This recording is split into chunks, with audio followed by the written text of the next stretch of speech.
Hey everyone, welcome to the UFOhub live stream. So today is going to be open lines, and I hope you join me on Telegram and dial in and call and tell me your story.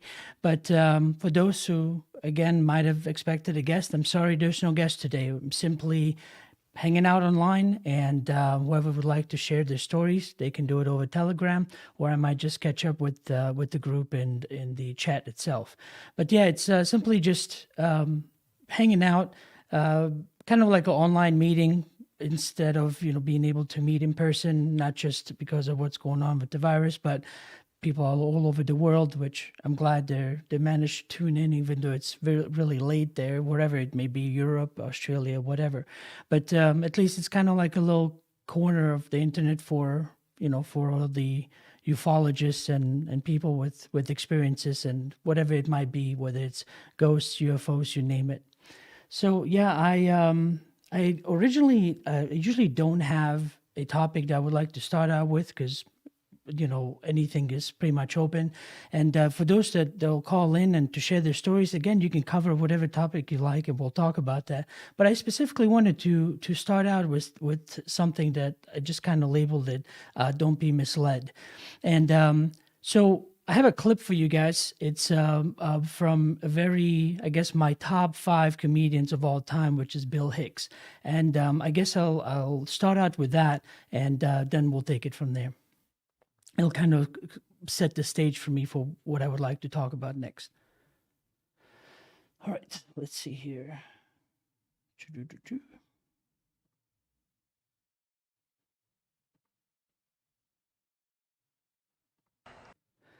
Okay, so let me switch back to me.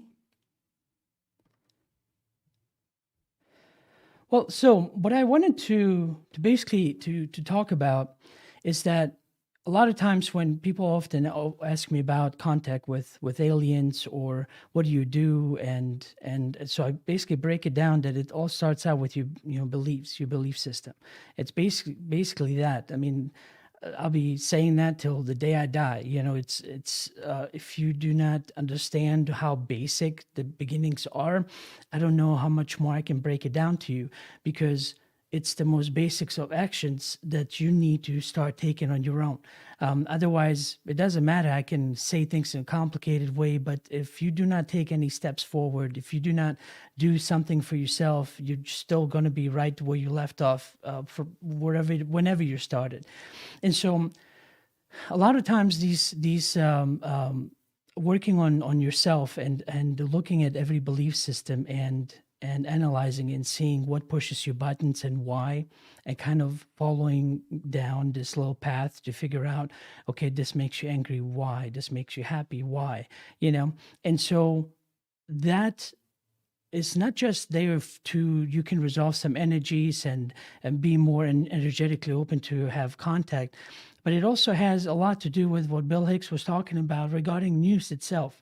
And especially when you have spent a great deal of time working on all the things that you feel like are painful in your life, that are constantly barriers, whether it would be social anxiety, whether it be whatever, you name it.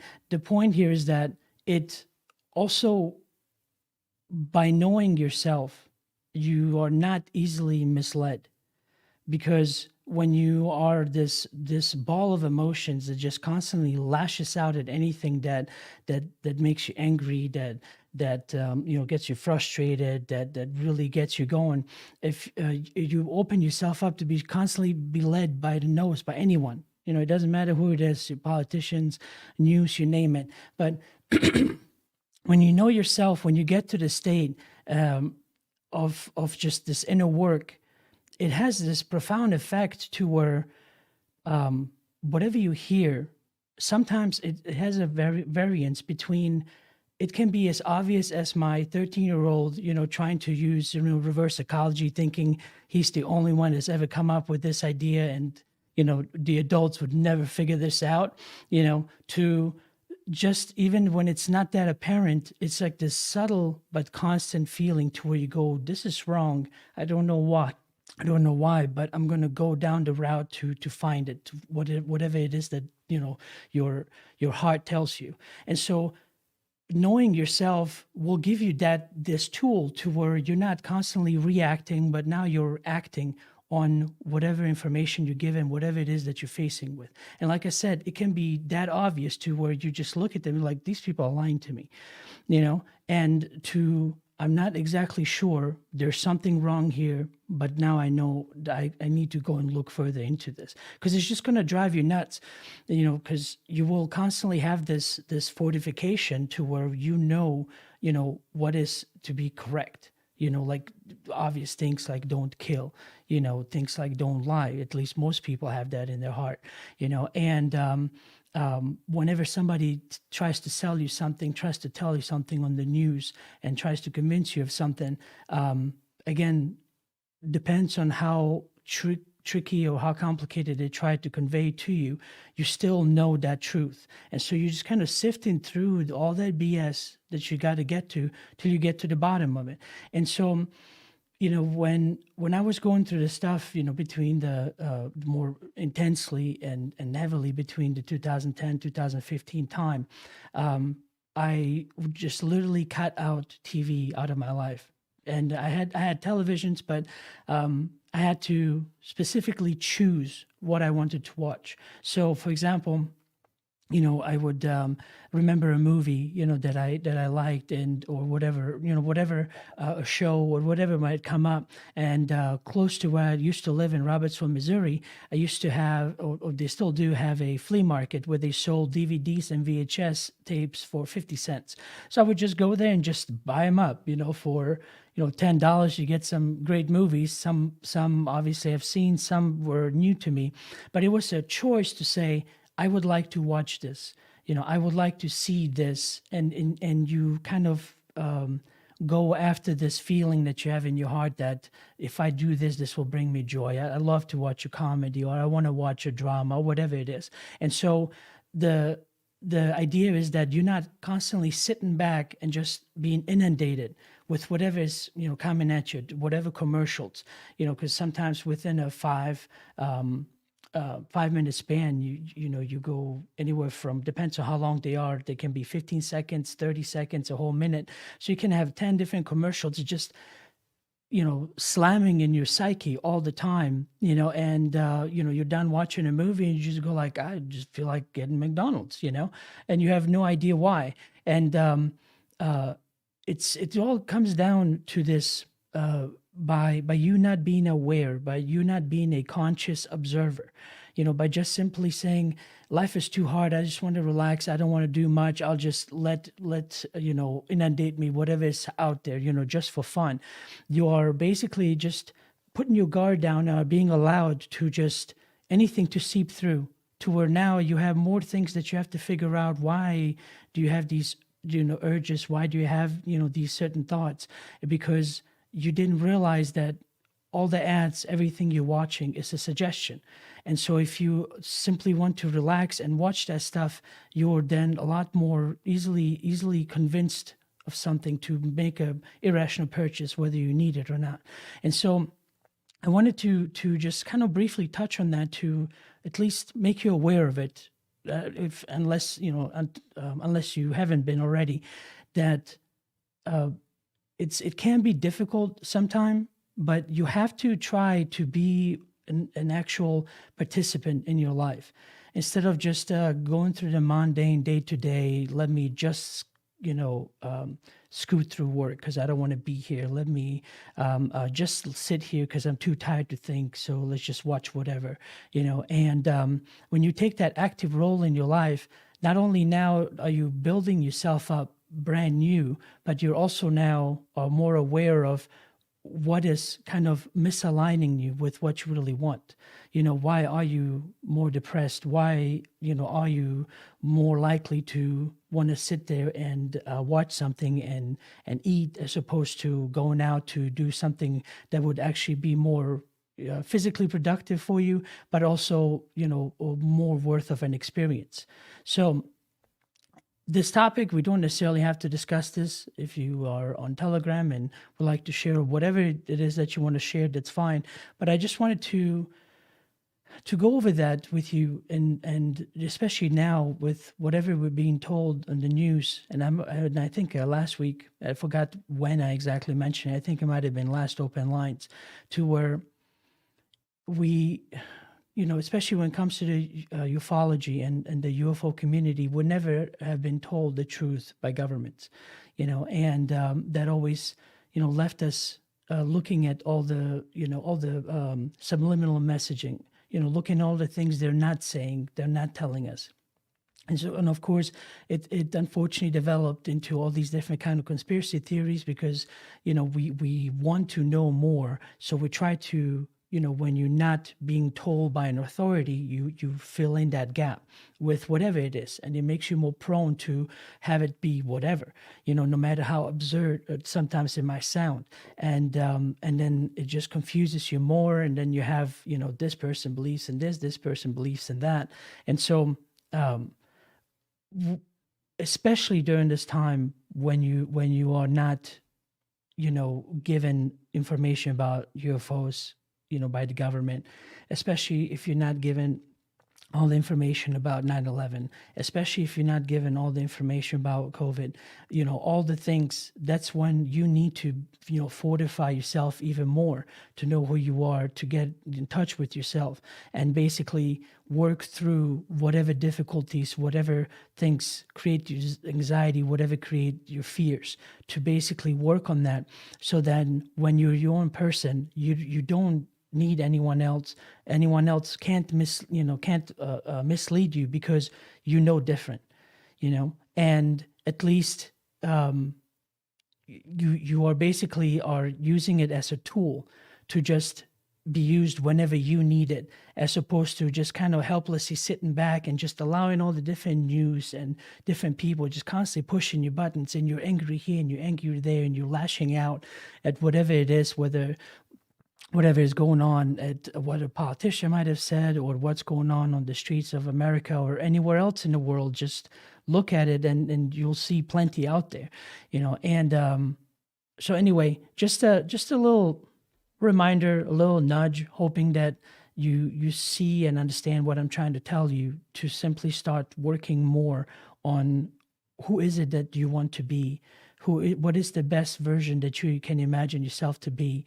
and then strive towards that, and it would be a life well spent by simply doing yourself that service. So anyway, that's as far as I wanted to talk regarding that. Let me I guess switch over to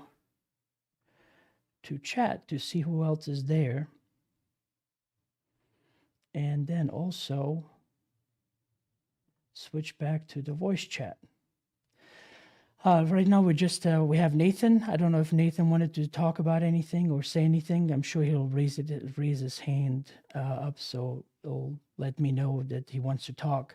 But Pendulum, welcome to the chat. Fabrizio, welcome. Jim, welcome. Stefan King, welcome. Yes, so Bug, hi, how are you? Thanks for joining us. All right, let me see what Nathan would like to talk about today. Okay, Nathan, you're unmuted on my end. Just unmute yourself on yours, and you're good to go. Hello. Okay, I'm unmuted. No, I didn't have much to talk about, but from my little interface here, I thought I was the only one here. So actually, I just finished rereading Dolores Cannon's Three Waves of Volunteers in the New Earth, and several things were pointing me towards. I don't know if you guys have ever heard the simulation hypothesis, or it's the hypothesis that we're living in a simulated reality, essentially. It's a virtual reality, kind of like the Matrix. But many things were pointing me in that direction to read this book. It's fantastic. Can you tell us a little bit about it? Sure. Well, let me just read the synopsis on the back for you. So it says, The simulation hypothesis explores one of the most daring and important theories of our time, that our physical reality is a part of an increasingly sophisticated video game, not unlike that depicted in the movie The Matrix. In this book, the mysteries of quantum physics, the evolution of artificial intelligence, video games, and virtual reality are mixed with subjects like consciousness, karma, and the afterlife. They are brought together into a cohesive information-based computer science framework. Whether you are a computer scientist, a fan of science fiction, a video game enthusiast, or a speaker of spiritual truths, the simulation hypothesis is for you. You'll never look at the world the same way again. Now, for a long time now, I've always thought that what humanity, I couldn't ever figure out how it was going to happen. We were all told that, you know, there's a big evolution happening. The Earth is changing, like in Dolores Cannon's book, The Three Waves of Volunteers in the New Earth, and many other work. They talk about a new Earth happening, and I'm thinking, you know, how is that? How are we going to reach a critical mass? And that's what it was. It was like, in my mind, I always thought we had to reach a critical mass, a certain number of humans, like you mentioned, that need to turn off the TV, that are not interested in being programmed, but are interested in being co-creators. And all of a sudden, and we needed. So I always postulated that that would happen, like if in the hundredth monkey scenario, and would you like me? I guess everybody listening probably knows what that is, or should I? You can still Should explain it just in case Okay, somebody doesn't so know. there was it's actually some controversy over how authentic the actual experiment was, but essentially it comes right down to it. There was a chain of islands, and inhabited by monkeys, and the monkeys depended on a particular root or fruit that was their main food source, and like as much as 50% of the fruit or their food source would be wasted because the monkeys didn't know how to wash it. They taught the monkeys how to wash it, and then they could eat more of the food. They taught one monkey, they taught a group of monkeys. Those monkeys taught more monkeys, and other monkeys taught more monkeys. And after a certain critical mass was reached, all of a sudden, all the other monkeys on the other islands in that chain knew how to wash the fruit and benefit from more of the fruit, a higher percentage of the fruit, without ever being in contact with one another. The idea behind that is hold on, my phone keeps flipping from side view to regular view, and my finger falls off the Okay, the yeah, speak button. you're breaking up too. I'm breaking up. Okay. But you clearer Can you hear now, me I now? guess. Yeah, go ahead. Okay. So the way I thought was thinking that must relate because I was also a big fan of the Law of One material, Ra by Ra, uh, and I thought, well, obviously, if everybody knew just like inherently that we're all one, like which a lot of the ufology material says that, you know, on other planets and other cultures and other civilizations throughout the galaxy, just they never forget that. Yet this is why this is such a great and awesome experiment here on Earth, is because we do forget that. Yet we are all still heading towards the same direction, back to source, even though when we were born, we've completely forgot. So if at some point enough of us innately know it truly, that we're all one, and then that hundredth monkey, that critical mass is reached, all of a sudden everybody would know. Can you imagine how great that moment would be? And I always imagine me walking out on my front porch, looking to the left, looking to the right, looking kind of like in that movie Surrogates, when they all realized, when they got out of their machines and they walked outside and they actually started looking at each other for the first time. It would be like that. We'd all be like, wow, we're all one. Why are we listening to these assholes on the TV? Why are we fighting? Why are we, you know, doing all this silly stuff? We're all one. Let's help each other. Let's love. And right there would be a quantum leap. We would evolve instantaneously to that fifth dimension reality that we're promised. You know, the heaven on earth, the golden age, all those whatever you know philosophy you subscribe to, they've got some version of it. And so anyway, recently here they was pointing me towards this simulation hypothesis. Now I was wondering how would we really reach that critical mass? Yes, like groups like this really help. Conferences help. Books help. Just talking to people help, and just having that energy and being present around other people. You know, you're carrying that energy of love and peace and oneness with you. It helps just being with people. But what if? And this is just me thinking hypothetically. You know, because I just got the PlayStation 5 and I'm playing, and I'm like, oh my gosh, this is so realistic. It's almost like, you know, I stopped using my glasses to play because I thought the gore was too realistic. I was like, oh man, I don't want to see it that clearly.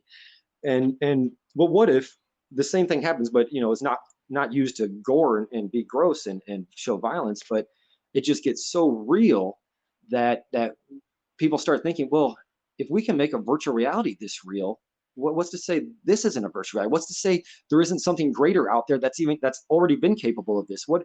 And then you got people starting to ponder basically their nature of their existence and God. That right there, because there's so many people that just simply aren't. They are just turning the boob tube on and going, not thinking, leaving others to do their thinking for them, living life passively. And so I was just wondering, if we a lot of times people look at this technology and they're like, oh, it's always used for bad, and it's just to control, and it's just to distract, and it's just to program, like to because of course all technology can be used for good and bad. And yeah, I'm sitting here playing these video games and I'm thinking, man, they could be creating a psychological profile on me. It's like, well, so what? Like I'm gonna, as long as I'm playing with love and kindness in my heart, and sharing a good time with friends and family over it, then the evil doers can use it for whatever they want. It's not going to have the effect they want, but it, just like all things, like for me, it was 9/11. Like when I thought, oh, if they could lie about that, then what else can they lie about? What else are they lying about? And that was like my big awakening moment, was after that. So let's say they want to use this technology for bad, and they want to create these simulated realities where they hope everybody, like in the movie Surrogates, just lives their life there. And like, and we see it kind of being pushed on us now. Oh, get your food delivered. There's a virus out there. There's a scary invisible boogeyman. Get everything delivered to your house. Work from home. Don't mingle with people. And I'm sure there's they have some strategy behind their reasons for doing that. But just like everything that seems like that it is being done, it backfires, and it will be used for good. And I'm just hoping, this is what I'm hoping, is that the more real that these simulated realities get, the more people will start to question their nature of existence and their own realities. And right there, the more people that question, the more people that are asking questions, the more answers will start to come to light. Well, you covered a lot there. I'm trying to figure out where to pick up, but so um, let's go with people waking up part. Okay, so if in my personal experience, some of you already know when I had my near death experience, and I had seen my parents, and it was all clear, all understood why they were, all these pent up anger and frustration, all of that was immediately resolved. And so when I came back, I had that in mind, that new understanding that, oh, they just did what I asked them to do. And so, I was ready to have a totally new relationship with my parents. When I went to see them, all of that kind of got crushed, in the sense of it's still with me, it's still there, and that's what I'm looking at. But they're not going to be these different people all of a sudden. They made an agreement to be who they are, to continue from first day of their life to the last day of their life. As much as I want them to just have this same understanding as I did, same awakening right then and there, so we can overcome this difficulty. But instead, they're still continuing being the parents, that I knew. So even though now I have a different understanding, it left me with a different choice of, okay, they're not going to change because that's part of the agreement. They're going to continue being who they are until the day they die. Now, of course, there's still an option for them to change and grow and do whatever it is, but that's up to them. So it was a choice on my end to where, fine, I have this understanding, and I don't want to push it on them. But what I can do is now approach the relationship with them differently. And I see it the same way with what's going on, in the world now. Of course, we just want people to just, hey, can't you see? Just want to grab him by the collar and say, can't you see what's going on? Why don't you just look at this? Why don't you just, do what you need to do? And you have to understand that, from, again, my personal opinion, based on my experience, and then you take from it what you like, is that we still need these people to be these, on a larger scale, to be this example to the rest of us. They're still kind of on the verge to say, is this what you want, or is this not what you want? When you see the protests, is this what you want or not? When you see the lies coming from government, is this what you want to continue to have or not? And so there's all these things that have to happen in order to be the catalyst for those that are still quote unquote asleep to finally switch, to finally something happens, like they get pushed enough in the corner to where the normal is not there anymore, or I should say business as usual. It's not there anymore, so they cannot continue to just do the same old, to just go to games, go hang out with friends, go play cards, go to games, going out, hang out with friends, go play cards. Something is different. Something has kind of put a wrench in that mortal work to where now they have to go outside of that, and that's where it's going to be uncomfortable. That's where they're going to be afraid. That's where they're going to be scared about, this is different. I don't know what to do. I've never been here before, and so all that is still kind of playing out worldwide. Now, of course, once you've been there and you've seen the other side, you just want to be like, hey, everybody, just wake up right now, But as much as I personally would love to, it's still, the earth does not cease to be a school. It still continues being the school, to where I do what I do with this show, you calling in the way you called in, people watching are watching because of there's something that they're searching here for, and so bit by bit, everyone doing their part of what they can, that change will eventually happen. But because of this set up school, it's not going to immediately go like, okay, you went started first grade yesterday, you're going to be 12th grade, next day, and congratulations, you've graduated, because it's the experience that adds to your wisdom. And so you cannot just all of a sudden wake up, because you have to have an experience of something to strive for, an experience that hurt you, an experience that loved you, an experience that basically drove you to take these steps to make the improvements in your life. Only then can you witness your own change and who you were, who you are now, and who you can be. And so that's my opinion regarding the all of a sudden everybody waking up at one time. Yeah, that's very right. Because we're as much as we are like a collective here, it's a very personal experience. It's this this school, this and a choice at that. Right. And that's what we're sort of seeing now. It's Because this. you can watch hundreds of YouTube videos on how to program or how to use a hammer, but until you actually do it, that's what adds to the richness of your experience. And it's not going to cease to exist in that way. It's still gonna continue functioning to where something happens. There's a good example that Bashar often used. It's called the watermelon seed analogy. And if you imagine yourself being that watermelon seed, being squeezed between the thumb and index finger, and you can only be between there, for so long until finally it reaches a critical point to where you can't move forward, you can't move backwards, you can't go anywhere else until you squeeze so hard, to where it just shoots out in any direction possible, just anything new, anything different than what you've always done. And that's what's going to, some people, that's what they would need in order for them to kind of get out of this rut and then start looking into things. Because even, every day, I take that back. Not every day, every so often, I get people like, hey, I was watching the show on UFOs, blah, blah, blah. And this is people that would never, ever, look at UFOs or be interested. Often they would be like, hey, because they know I always go beyond of what I'm always told, looking at all the options regarding the coronavirus, regarding everything that's out there. So they come to me and say, hey, this is what they're saying. Give me all the stuff that that they're not telling me about. And I say, I can only present this to you, and for you to make up your own mind, but don't hold this to be some kind of, standard of measure or this goal that it's the truth. It's like, this is something, whatever I give you is other options to look at, and some people will like them, some people won't. It's like, and as Bashar always said, if you don't find what you're looking for here, you will find it somewhere else. That's right.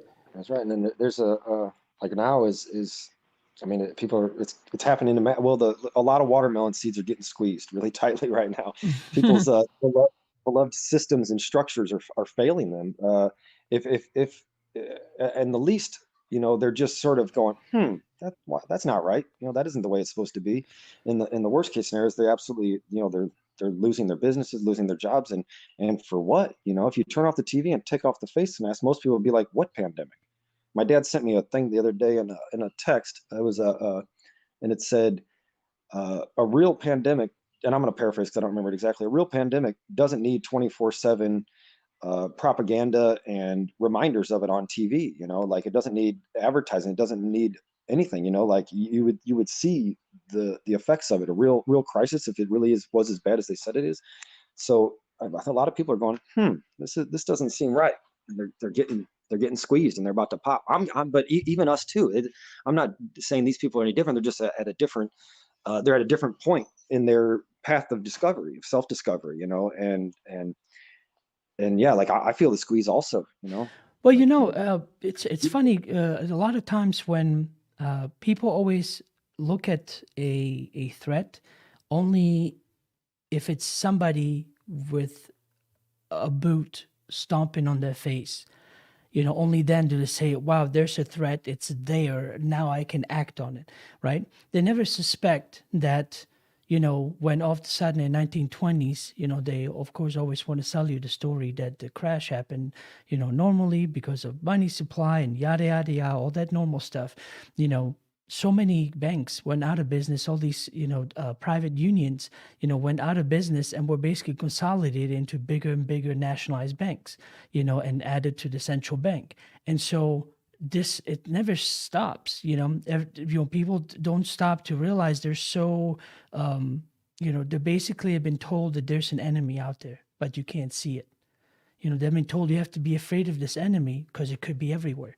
And so they tapped on the people's primal fears, and so they just basically act on those instead of reading of all the things that are available online, medical journals, studies that have been done about all kinds of different things regarding viruses, regarding mass, all the things and effects it has on the body. But none of that has been allowed. Only one narrative, which basically shuts down businesses. And if you're Walmart and Amazon, and you can stay open, everyone else shut down because because you're quote unquote a threat to society. And so the point is, I'm not telling you to believe in one way or another, but just use your brain a little bit, because whether you take the jab or whether you find a natural way like vitamin C and all the things that have been available there for decades and centuries, it all still has to go through your immune system. It cannot circumvent your immune system. And so you can strengthen it in so many different ways, but it's not allowed to be looked at. It's only one way, which is by the jab, get it, and only that will give you salvation because you obeyed, you followed, and you went into the direction we want you to go. If you still want to do that, do it. If you want to wear a mask, then wear your mask. The point is, I do not disagree with that whatsoever. Where I am at, there's space for you. But where you want me to go, there is no space for me there. I have to obey, I have to bow down, I have to do all these different things that basically would just make me a subjugate, And so it's not something, it's not in my system, it's not in my blood to ever be a victim. It's like I've been through those fought through whatever was bothering me, found the solutions I need to find, and I can never go, oh, poor me, oh, this or that, you have the answers. I am lonely, nothing, only you can help me, be my salvation, and I never think in those terms. It's like, what can I do?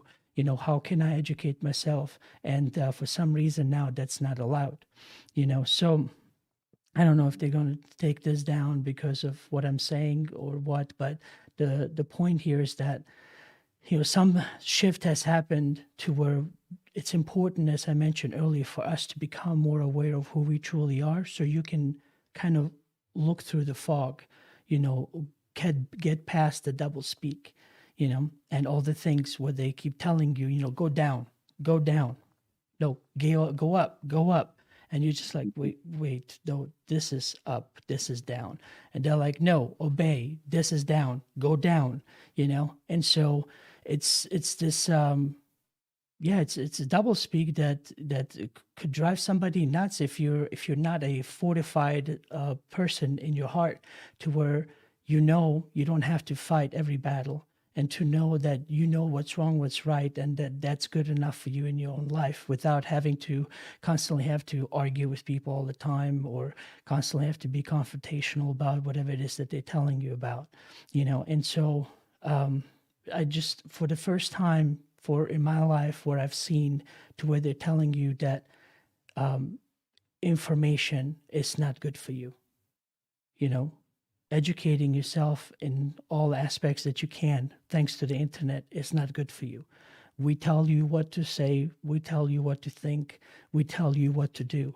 If you don't, then you're a threat to society. If you do, you're being good and obedient, you know. And so anyway, so the whole idea is that, you know, you have to become a an active person in your life. You have to become somebody that basically, you know, can say, well, you know what you're telling me is doesn't sound quite right, but give me some time to figure it out. Because, you know, what are you, you know, when you look at all these different things, you know, it's always been that way. Always some kind of huge threat always created, you know, to fear this person, fears that person, fear this thing, fear that thing, you know, to always just kind of obey, succumb, obey, you know, do as you're told, you know, only then, you know, will it be better for the whole. And it just doesn't work if you want to continue to start calling yourself a free person. Anyway, I went, it's not exactly a rant, but when my brain starts flowing, I just need to get it out of my head. Yeah, man. Anyway, Right so there I'm with sorry, you. Nathan, what was the other thing, that there was something else you were covering, that I just kind of covered the part about the waking up part, but there was other things and points you were making. Well, I guess the main point was just sort of, a little mental masturbation, like thinking like, well, what would it really look like if people, like, how, what are the other things that would wake people up? You know, like I said, like it was 9/11 for me, or, but like, and then that's why like this book is saying like, what, like if the virtual reality started getting so real, it would just make people starting questioning their own reality. And it's that questioning right there that, I guess that was my main point that I was getting to. You know, if people start questioning, that's where they'll, that right there will raise their, Right. the frequency of the atomic structure, and that'll raise the whole, and then we might just do a shift, into the next chapter of human evolution. Well, But yeah, see, as you say, go go ahead. ahead. I was just going to Uh, say, you know, there was talking about the virtual reality part. Um, there was an example that was during one of my psychedelic trips. There was an example that was given to me that was pretty interesting.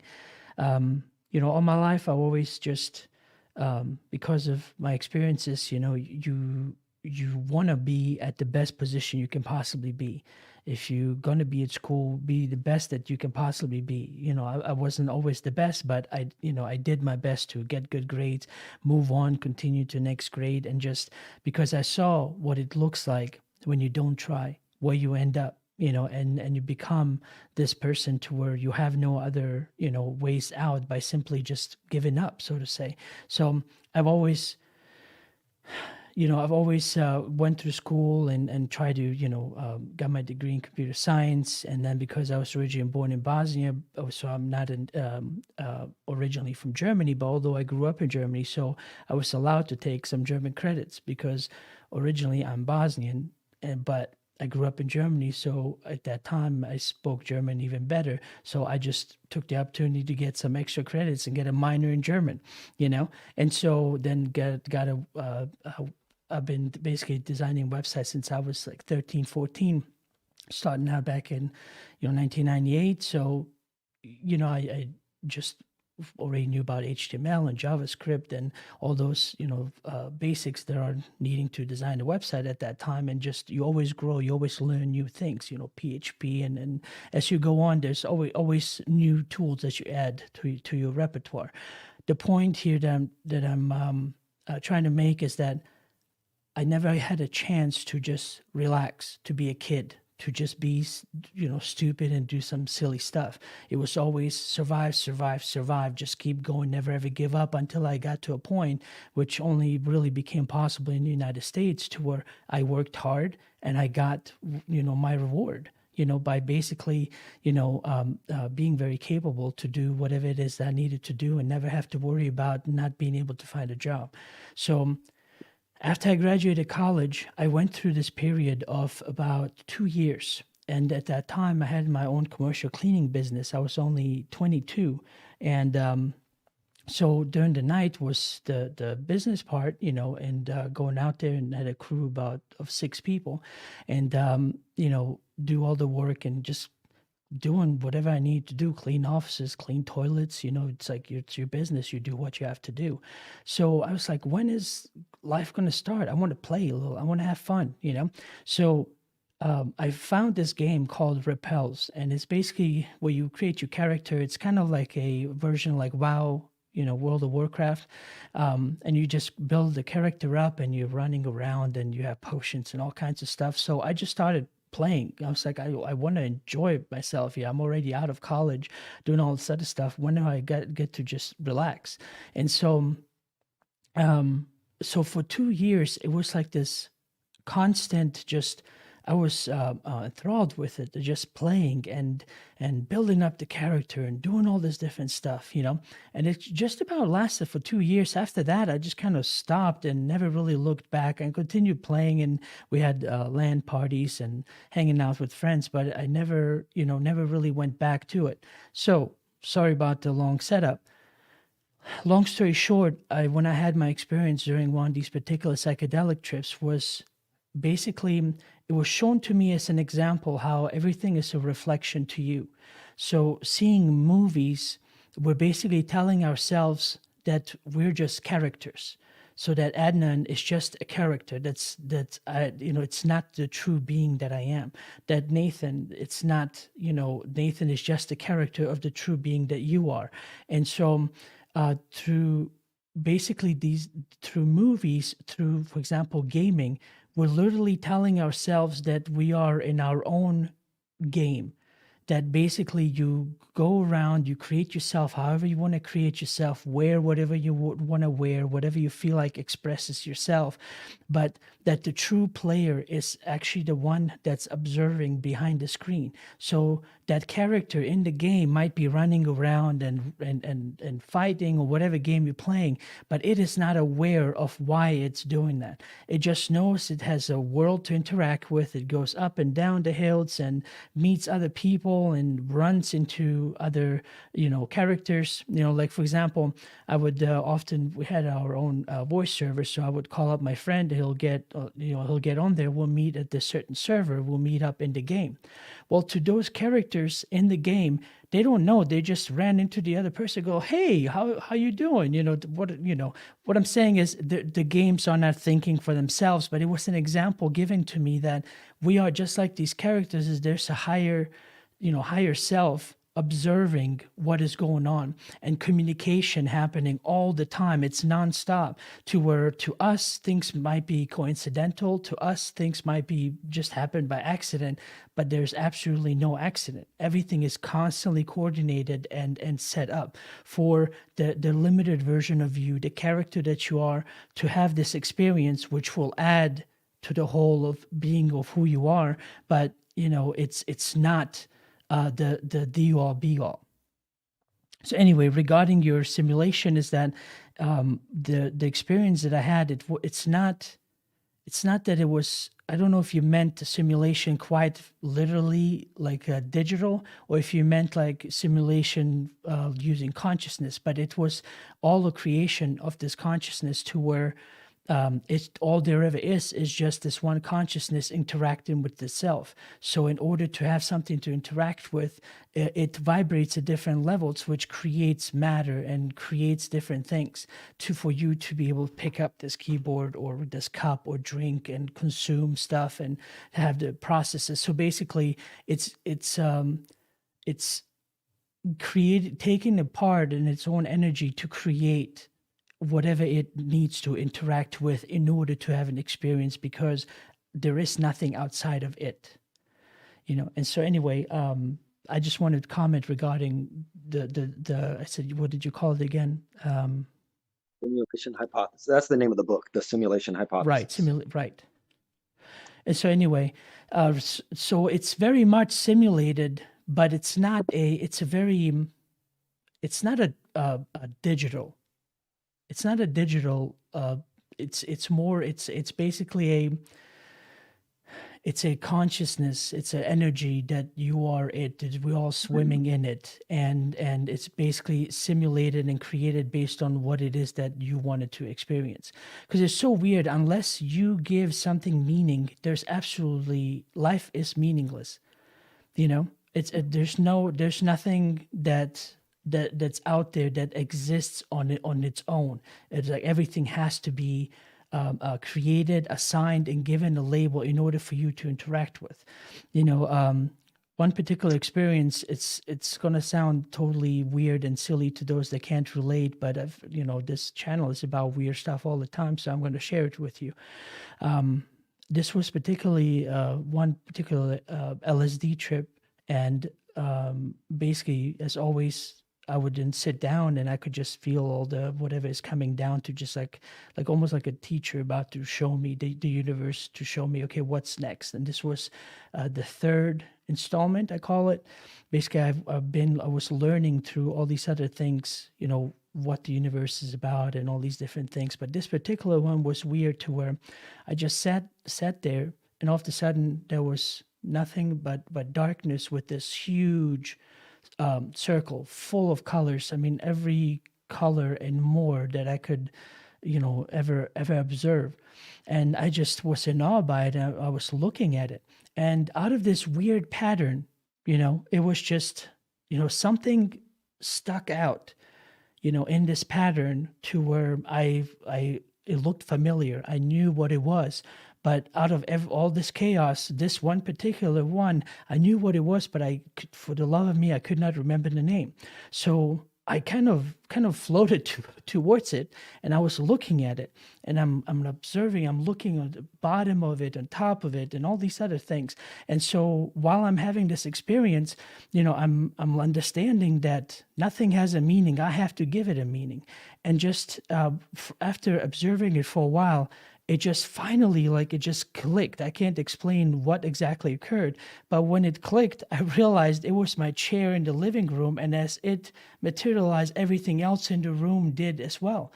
And then I realized, oh, I am in my room, and I've been staring at this chair for I don't know how long. For someone on the outside would have looked at it and said, God, look at this dumbass, But there was actual lessons going on, things that were conveyed to me to give me an example of what reality really is. That whoever, I didn't invent, the chair as Adnan. Whoever invented it and gave it that name, we propagate these beliefs that this is a cup, this is a keyboard, the chair is a chair, and so.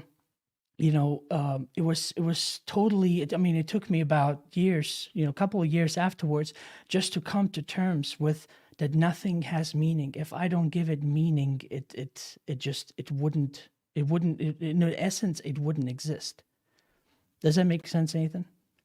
Yeah, yeah. Actually, that sort of reminds me of this other theory I've had, or maybe I read it somewhere. But so you have to you're saying you give it attention, what you give your attention to, or what you give it meaning, um, and that's how like these people that are doing that would like to create this negative reality, this negative shared reality on Earth here, and they're trying to do it through fear, and they whatever they ascribe to some weird occultic religion, whatever it's Satanist or whatever they want to call it, they believe it wholly. and they believe that they have power, and they believe that this religion gives them power. But in reality, when it comes right down to it, their reality is only adopted by the rest of us if they can convince the rest of us. So it's really our power. It's not, they don't have any power. It's their, if they can convince the rest of us to give the reality that they want, and I keep saying they, I hate that word, but you know what I'm talking about, to give the reality they want, the meaning that you're talking about, or the purpose, or the to give attention to it, you know, Right, and but they do it. right. I just want to say, I'm talking. This is beyond. I'm not just talking about from you and I as characters giving something meaning. I'm talking about from the true energy source that we are. That it's it that has to give it meaning and continue this library. To where there is such a thing as air and earth, and it basically gets propagated throughout centuries, so that you know doesn't matter how many centuries ago and how many centuries moving forward, that same definition of those basic elements is still going to be there. But it wasn't originally created by us as characters. It was created by this overall observer. It's no different than when you look at a game, right? When you look at a game and you see the monitor and the person that's being generated through the graphics card, right? The plane on which it walks, the different potions that have their names, all this other stuff, that was created by a game designer, and Mhm. only then with that design can you then move forward and interact and say these are the laws of physics. And if you jump, that you can generally, as a human, can jump this high to this height. Some exceed more or less, but the point is, there's a defined aspect of reality in which you interact with. Only when you choose to be done with it, and step outside and realize you're just the observer, and then you look at, because when you're in the game and you look at the characters, no matter how awesome of graphics is, when you're really into it, it's real. But then when you step back, do you see the world that you consider reality as, and how much detail it has compared to the graphics designed, right? But then imagine that cycle never stops. There's always going to be an observer upon observer upon observer, because there's always a higher level to who you are. To This Right. is what it's a confusing part. It's like, but how do you eventually get to God, the source, to where there is nothing there but it, or it's simply just all of it cyclical. That's just another conversation to be had. But regarding that, the very fact that simulations and all these other things is just it's we call it a simulation because of what we create in using the computers, but very little are we aware of that there's another part of us connected to this higher understanding. Kind of like look at movies, right? You can sit back and be enthralled into a movie, and you watch the whole movie. Now in the movie itself, there might be time spans that are different. Time works differently, because in the movie we're talking about this character is walking and doing something, and days go by, sometimes years go by, and then finally when you withdraw from it, all you just realized, it's just you just sat there, you didn't go anywhere, didn't do anything, and only about hour and a half went by, whereas in the movie, decades if not years went by.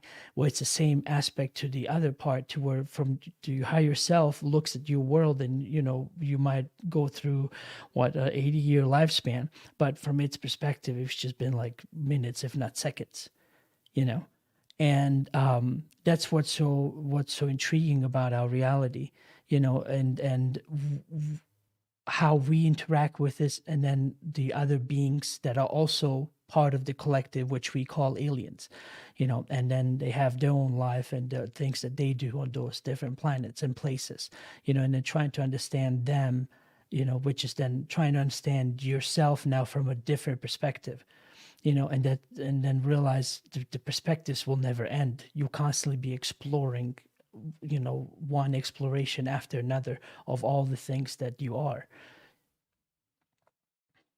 Nathan, I'm sorry, just real quick. So anyone watching, if you Nathan happens to be online, but you can download Telegram onto your phone or your computer, find the UFO Hub group, And there's a voice chat going on right now where Nathan has already joined. Feel free to join as well. You can either listen, or if you want to share a story, simply raise your hand. I know you want to talk to me, and then we'll be chatting online. This is also simultaneously going out on Telegram and on YouTube. So, Nathan, let me. Can you just sit tight for a quick second? I just want to see what's happening in chat and see if I can address something there. Sure, absolutely. Okay, thank you. Hazel, welcome. Good to see you. Isa, Peacekeeper, welcome. The 5D Raven, also welcome. B, welcome. Let me see if there's a question. So Fabrice asked, I'm still dubious that psychedelic stuff is perhaps a good lead, and isn't consciousness not then misled than when altered from natural proceed to perceive and learn? I think I know what you're getting at, Fabrice. What I found when it comes to these different psychedelics is not that they alter your reality as we see it. It's that it helps you go beyond what your senses can perceive.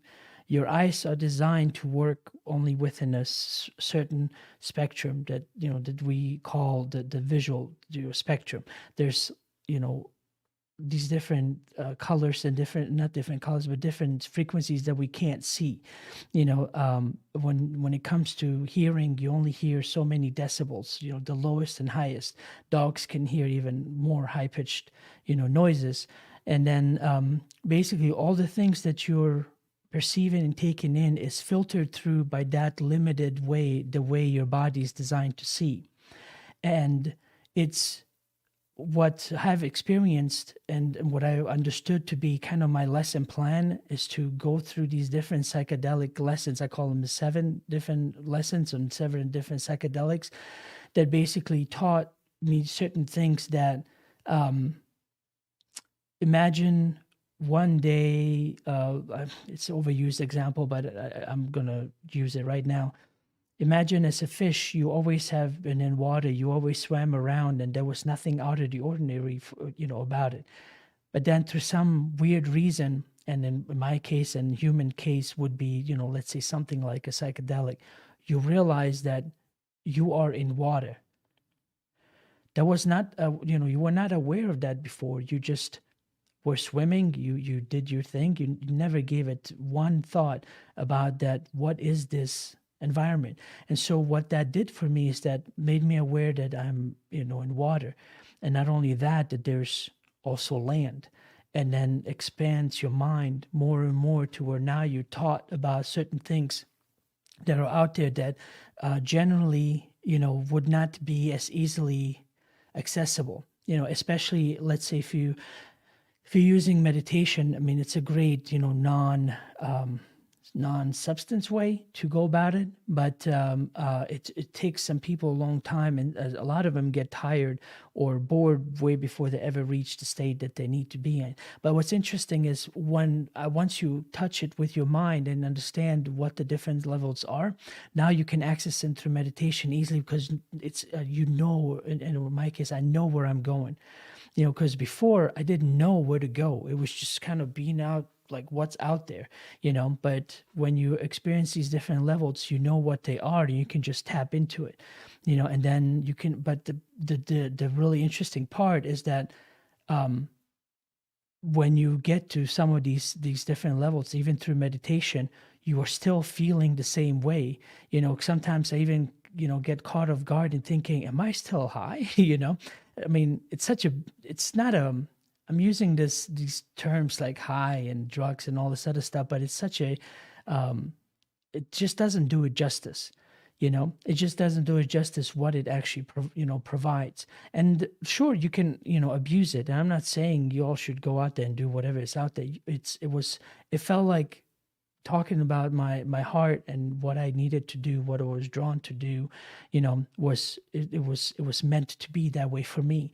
I can't say that that's going to be the same for you, and I don't recommend it, but the point was, it was the quickest way to all of the sudden, be like that fish, to realize I'm in water. There's all this stuff out there, so that I can just kind of start thinking about and processing of what else is out there. How do I deal with this? Come to terms with certain things.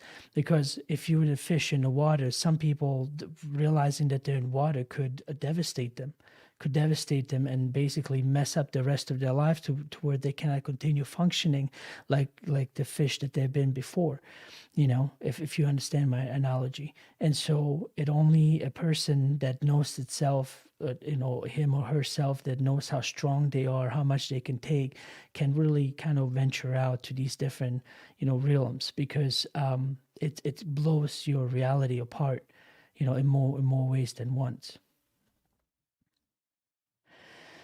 Okay. Another question. Hazel said, Ednan, any baby yet? No, it's a lot of pain, but no baby yet. I guess she's just taking her sweet time to I guess be born whenever she's ready. We thought that, just based on the pains and all the things that my wife had experienced with it, she thought it would be time, but went to the doctor and it was still all the same like it was week prior. So I'm just gonna have to, endure it a bit longer and see what happens. Let me see if there's any other questions.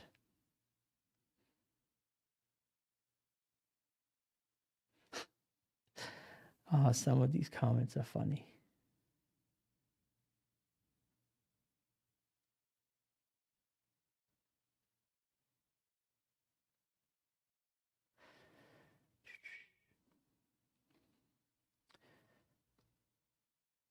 Okay, I'm not seeing any other questions. So, yeah, you can, for any of you watching, again, you can put 3 stars and ask a question that way. I'll interact with you there, or join the Telegram group, and you can share your story verbally and be heard by everyone else on Telegram and online watching. But Nathan, I'm sorry, what was the other things that you wanted to discuss? Thanks for allowing me to go through the chat real quick.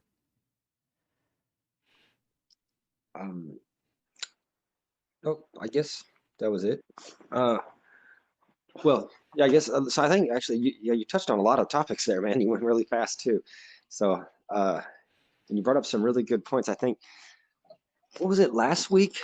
You were saying something that kind of tied into all this. How, what was that? It was, oh yeah, yeah. Okay, so I think this was you, unless I heard this somewhere else or thought of it on my own. But so you remember how you're saying like let's say 20 years ago, let's like 20 years ago is roughly, when 9/11 happened. Like, had they done a pandemic then, like even people like us probably would have been much more fearful. But now it's like we saw right through it from the very beginning. The people that are listening to the chat just saw right through it, like it isn't.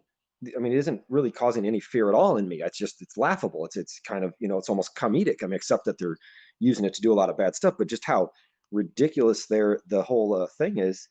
It's like, so that alone is kind of just a sign that shows we're heading in the right direction, and just before I sign off here, I did want to just say, it's that sort of that positivity or that lack of fear that is going to be so important in these right now in these coming days, because like you were saying, like, or you mentioned, your parents, like you had this experience, you thought it was awesome, and then you went back and talked to them, and they were still right there stuck in they may have shared that experience with you on some other level, but they still chose to live the lives they're living here in 3D. And Well, it's their but it's their now, agreement. They're not just going to stop it. that's right, They but made now a if they start promise. how crazy things are getting, there's a good chance they're going to be reaching out to you and saying, all that stuff you've been talking about. Can you tell me more? Or what did you say? So actually, I did want to ask you. You made mention that you said at least a couple times a week, or more frequently now, people are coming to you people that normally wouldn't look twice at this information, and they're starting to ask you questions like, how often is that happening? Like, more often now, I'm assuming? Yeah, we, text message, phone call, even just yesterday. No, was that yesterday? The day before? Trying to keep my day straight. No, my friend called and he's like, I listened to Coast to Coast, AM. I was like, oh, that's good. Anyone that's ever starts out in this, it's like a Coast to Coast. It's like a must. And he was talking about. He was so excited that this one guest that was on was talking about a alien or a contact or UFO sighting or something along those lines in Moselle, Missouri, where he lives, and he was just beside himself trying to tell me about it. And so um where he would before, I mean, for as long as I've known him, we'll always just kind of touch on the subject in the sense of like, well, if there is no other alien life out there, it'll be awful waste of space, but then that's it, we move on to something else. This was like a much longer conversation to where it was like almost enthusiastic about it. And so I don't know if this is his little beginning to go down the route that he wants to go, and realize like, wow, this is happening in my area where I live, and to kind of start his journey, even if he doesn't. But he still, it just cracks me up, that, they know they can come to me, and they call me and they're like, you need to listen to this person, and they talked about this awesome encounter. And I'm just like, if you only knew, you know. And anyway, so the it's all these different people in my life that I never thought would ever be interested in it, but it's a delight to see their progression and so on. And I'm not like saying it in this arrogant way that they somehow were in this darkness. It's like, I would have wished for them to be, for us to have more in common to talk about. But it's totally weird how it happened. One of my coworkers, I mean, it happened through different ways. Her girlfriend, she when they got together, was like big into UFOs. And I don't know, because the love or whatever the reason is, now she's big into UFOs, and watching documentaries and all kinds of other stuff, to where before she would just be like, oh, that's interesting, and that's it. So I mean, it happens in all these different ways. It again, not necessary, because I realize it's such a private journey for everyone that has had more than beyond contact. It's such a private journey to where you realize like this entire reality is about you, and how are you going to live it, and which direction are you going to take it. To where when you realize that you don't need to drag anyone else with you. You just you know go about exploring the way you think you need to explore it, as that individual being of the oneness that you are. Whoever, Nathan, Fabrizio, Isa, Peacekeeper, whoever is out there.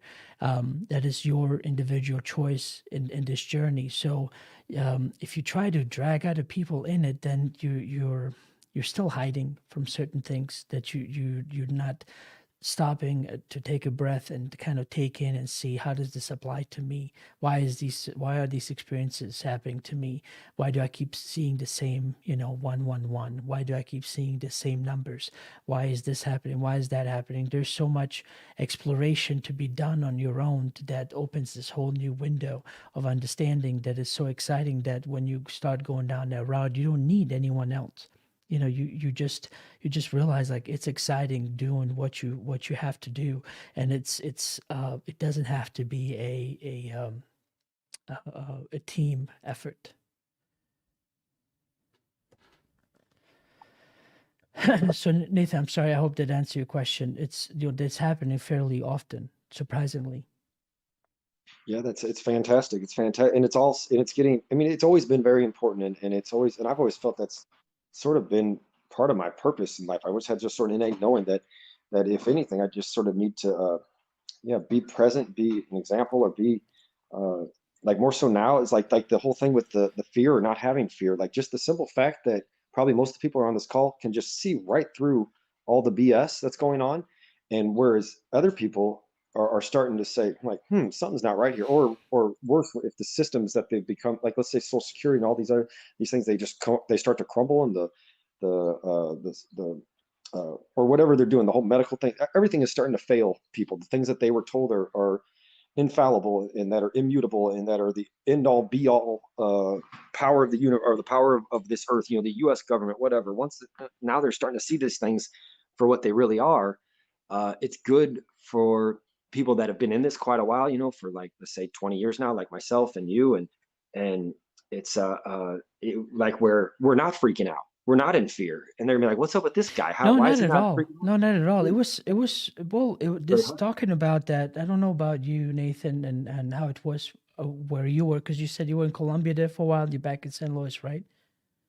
Yeah, yeah, and that was the next point I was gonna be like, just being like, I love putting myself in situations like that, because in South America, like they tried to get people to stop selling stuff on the street, but it's impossible. It's so ingrained in Latin American culture to just, if you need money, you go to the street, you set up a little stand, you start selling things, and it's just so many people packed shoulder to shoulder to people's places. Obviously, they're not worried about COVID or some virus, because they're just going about their life. You can tell there's a lot more fear there, because a lot of people, I think a lot more people rely on the media, even though they know, like in Colombia, there's only one media outlet that isn't owned by the government. And it still is very, very biased, because it's owned by one of the richer families in Colombia.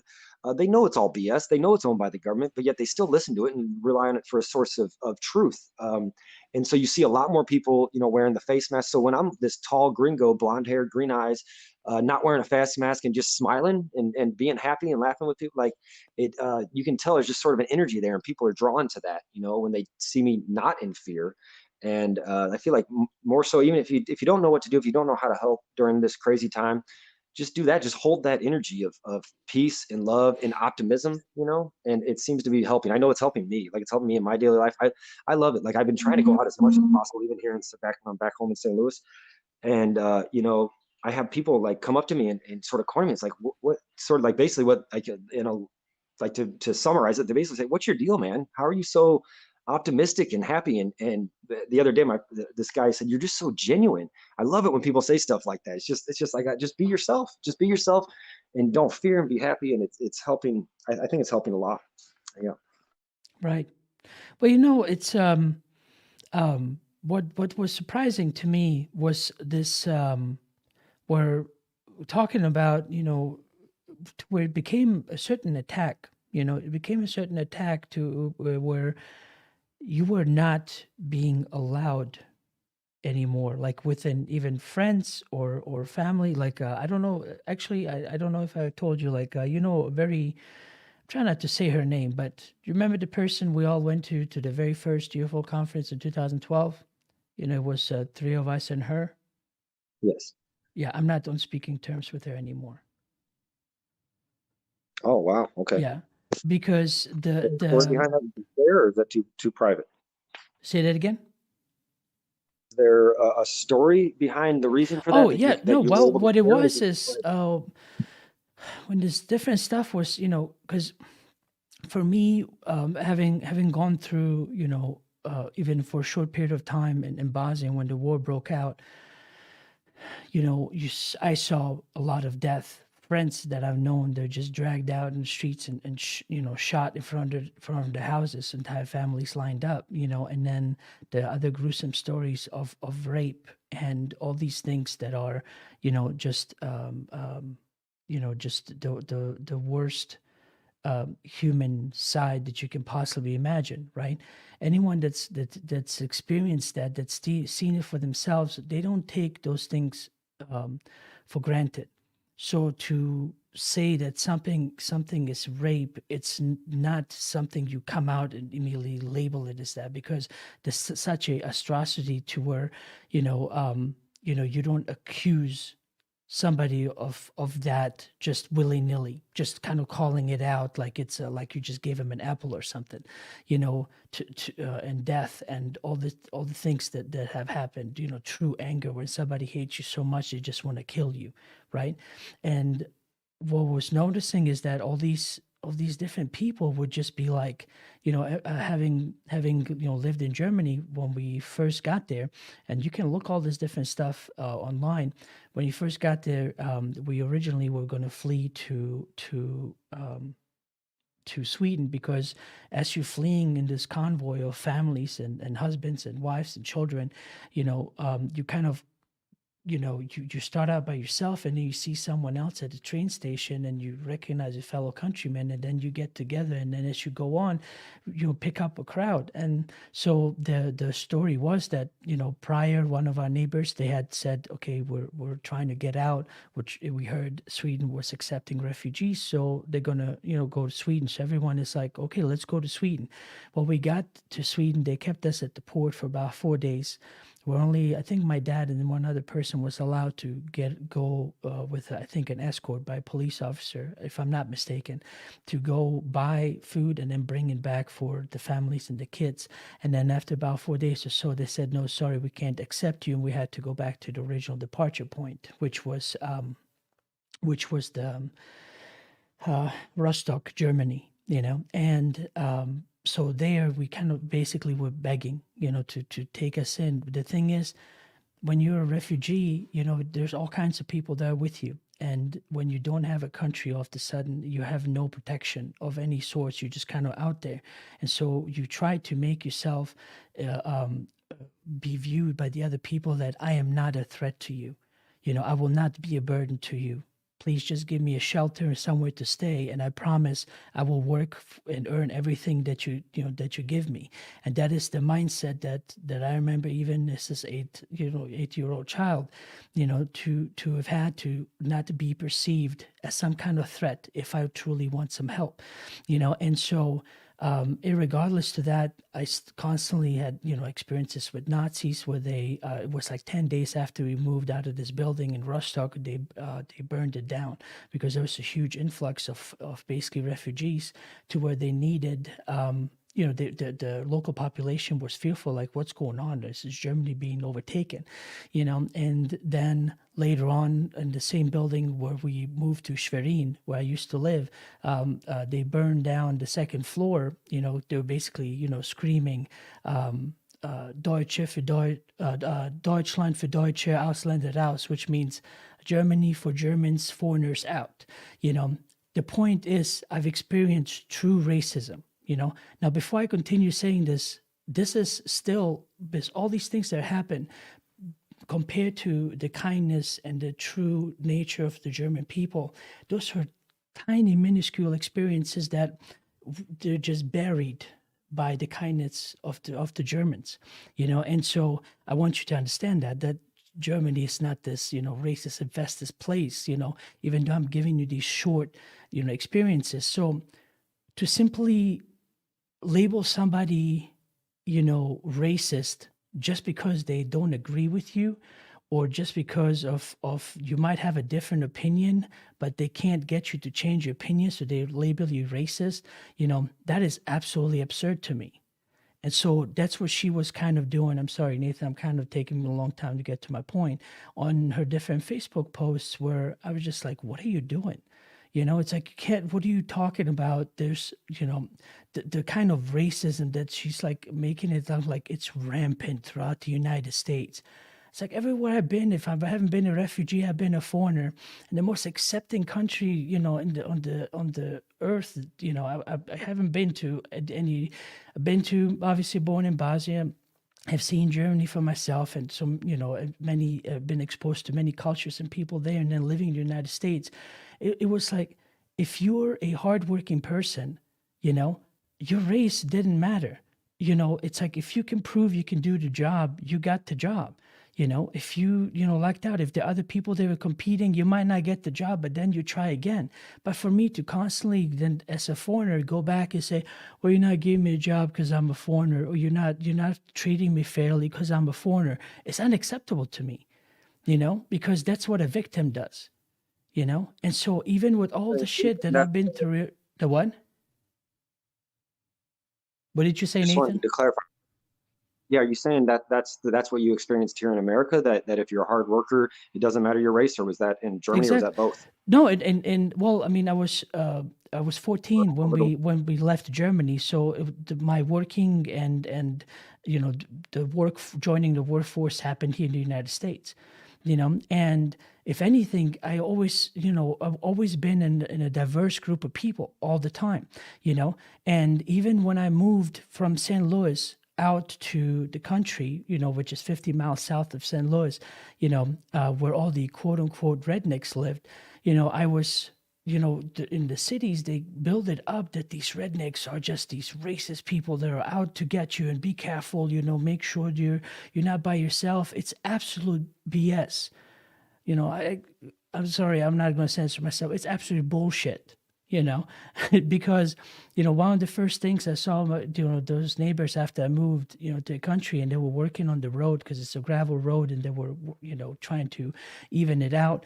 I went up to them, and the first guy getting off the tractor is like, "Hey man, calm down, you calm down, beer." I was like, what in the world? I couldn't understand what he's saying. He's like, "Come back there, count up there, beer." And then the other guy kind of laughed, understood I didn't understand. He says, "Do you want to come up there and have a beer with us?" I was like, "Oh, yeah, sure." And so they were interested. They're like, "Where am I from?" And they're like, "Oh, yeah, I was stationed in Germany." And the other guy was like, this and that, so and everywhere I went, I'm in Arkansas now, it's like, wherever you go, this would be the epiphany of this redneck hillbilly side, and it's all people just simply living their lives, going about their business, tending to their farm, going to church, getting together, having dinners, having lunches, and then you watch TV and it's like they're labeled as these racist backwards people, and then I quickly realized it's the cities that are backwards, and they're creating shadows to punch that are not there. They can punch at whatever, you can create a silhouette and call it racism and oppression and all that. You can punch at it all day long. You're not going to do anything because, with all the things that went on in the United States for how many months, all these cities burned down and destroyed. Where is this oppression? Where is this opposite group that then put them down? If they were so prevalent, there would be all these, people coming out of the woods, so to say, to just put a stop to it because they're so racist and so ignorant. But nothing. Cities got destroyed, innocent people were hurt, and nothing. And my favorite close to where I live here is where it's supposed to be the Ku Klux Klan, their headquarters. Boy, let me tell you, they had some protesters there, and I'm telling you, they really rattled the hornet's nest because all three of those Ku Klux Klan members came off their property and to the edge of it to face the group that went to protest against this.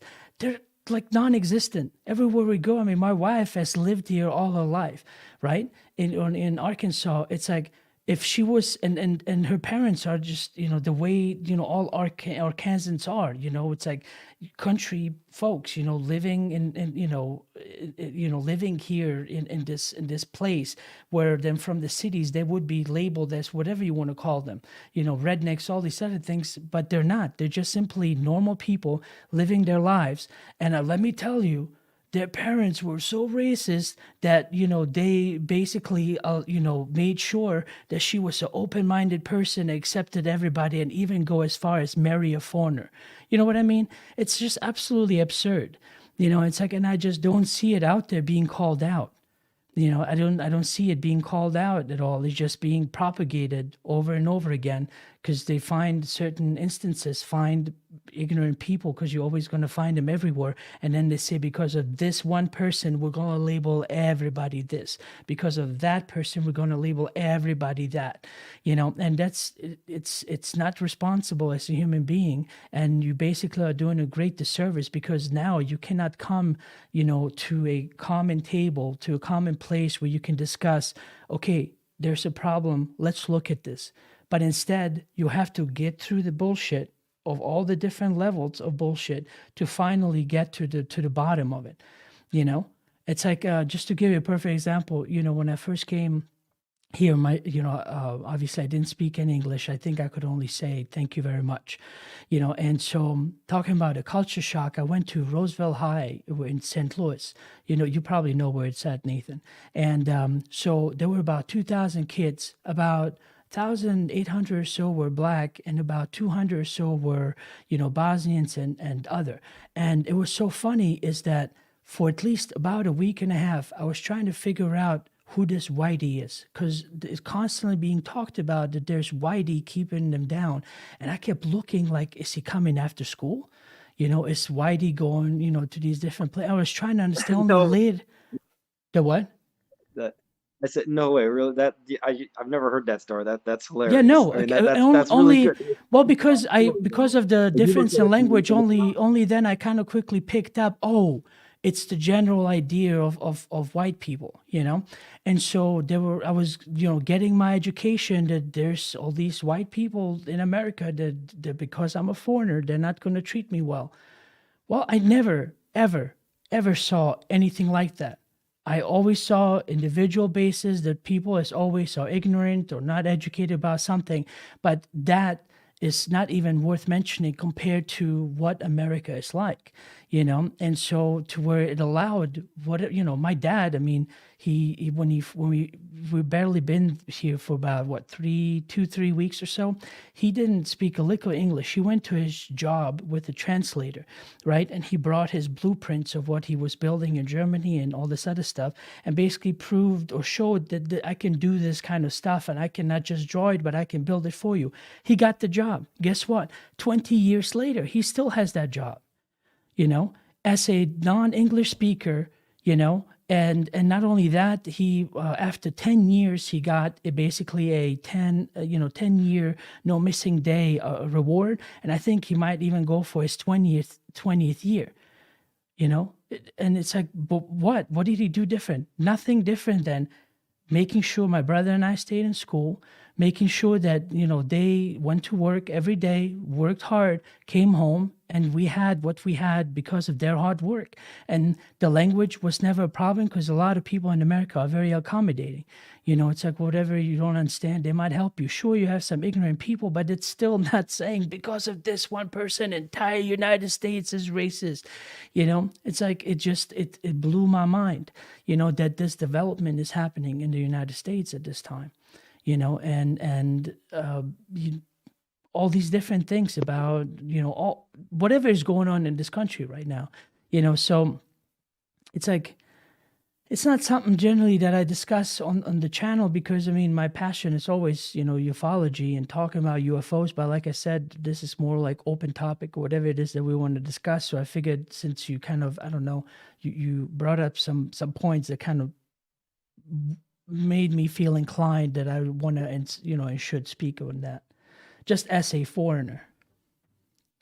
Yeah, it is kind of sad what you're seeing there. I mean, it's I don't know how it'll pan out, but it is sad. I'm seeing a lot of very intelligent people fall prey to that sort of misinformation, like that there's this great divide and there's this horrible racism and maybe there is, but as you experience firsthand, you don't believe there is. I don't believe there is, but I'm also supposedly of the white privileged class, which I don't know, but I've never don't know that, but I do see a lot of very intelligent people fall and the girl that's unfortunate you don't speak to her anymore, she was very intelligent person. She and I see neighbors doing it too, and a lot of very educated people. Maybe that's it. They're educated, like indoctrinated, like by the system instead of self-educated. Maybe that's it. I don't know. It is happening Well, though. but what was sad is that there was no chance for communication, you know. And the thing, she tried to contact me later, like sending me an email, like kind of like, hey, are you not speaking to me anymore, whatever. I just never responded because I was like, I can't go down this road that you're going down. You can't tell me after my 20 years of being, you know, to not every part of the United States, but to a large part, to wherever I went, all I ever saw is just people living their lives and trying to improve it whichever way they can. The especially around Arkansas. It's like everyone always like, oh, Arkansas is like this. Like, I've been to the deepest boonies here in Arkansas, and all I ever find is just people just living their lives. If they stop, they actually, it's very different. They talk here. Everyone, in St. Louis, you say, hey, how are you? How you doing? And it's still not as bad as Chicago is, and what I've heard about New York, because every time you kind of overly friendly on the East or West Coast, they're like, what the hell do you want? But at least in the Midwest, even compared to St. Louis, how milquetoast kind of St. Louis is, there, everything is yes ma'am, no ma'am, opening doors for each other. It's like, I remember the first time I was trying to walk into a McDonald's, and this cowboy walked out, and he's like, opened the door, and I said, oh, thank you very much. He just kind of tipped his head. He's like, you have a good day, sir. And he, walked out, and I thought this was an oddity, but instead it's literally everyone that I've experienced, here. Only when I get to the larger cities does it get back to the whole distance and who are you and what the hell do you want, where everyone is always just looked at everyone else as what do they want from me. It's like, what is this person trying to get, why they're smiling? That's kind of strange, that's weird. And so it took me a little while, that for quite a while we've been kind of programmed talking about this TV, as I mentioned earlier, to only view, you have Deliverance. You have different movies where you have your truck drivers, always these, dumb rednecks driving the trucks, and they're always just the worst of the worst, and there's never ever a representation of an educated truck driver, never ever, be basically a redneck that just built a house on his own with his own bare hands, from the land that he's living on. All that's ever portrayed is that they can only ever be racist, they can only ever be these backwards people, and so when you have that constant programming, and especially when it's controlled by the cities, by the big media companies, however they want to push the agenda, it's then easy to just, look at someone you've never met, and all you hear is like, oh, you're from the South, racist. It's like, oh, you're from the South, you do things backwards. And it's been happening for years. It's just been this slow programming that if you don't stop yourself and realize, oh, I am being programmed, let me stop and analyze things on my own and have my own experience first before I can speak on this. So anyway, Like, boy, I, that I gets guess back to I guess your today is topic. just going to be known as the open line rant case. Yeah, well, that gets back to your topic of not being misled. But actually, I did, if you don't mind if I change the subject, I did want to ask you a Sure. question about a UFO experience that you had a while ago. 'Cause we Okay, haven't talked to yeah. Can you hold on? Hold that thought. Hold that thought. I want to get back to Fabrizio has asked something a while back. He was saying something, if there was some meditation I could recommend for those that it's, what did he say? Excuse me. There was a question he was asking. Oh, he says, what type of meditation can you recommend for people not having success with it? Well, there really is no specific thing that I could, I mean, it might help people if I say, something silly like, before you get in this state, make sure you twirl 2 times before you sit down. Only then will the energy move, blah, blah, blah, blah, blah. There really is no like secret about it. It simply is your willingness to sit at a comfortable spot, preferably not the bed to where you can easily fall asleep because your mind is set to, oh, I'm in bed, let's go to sleep.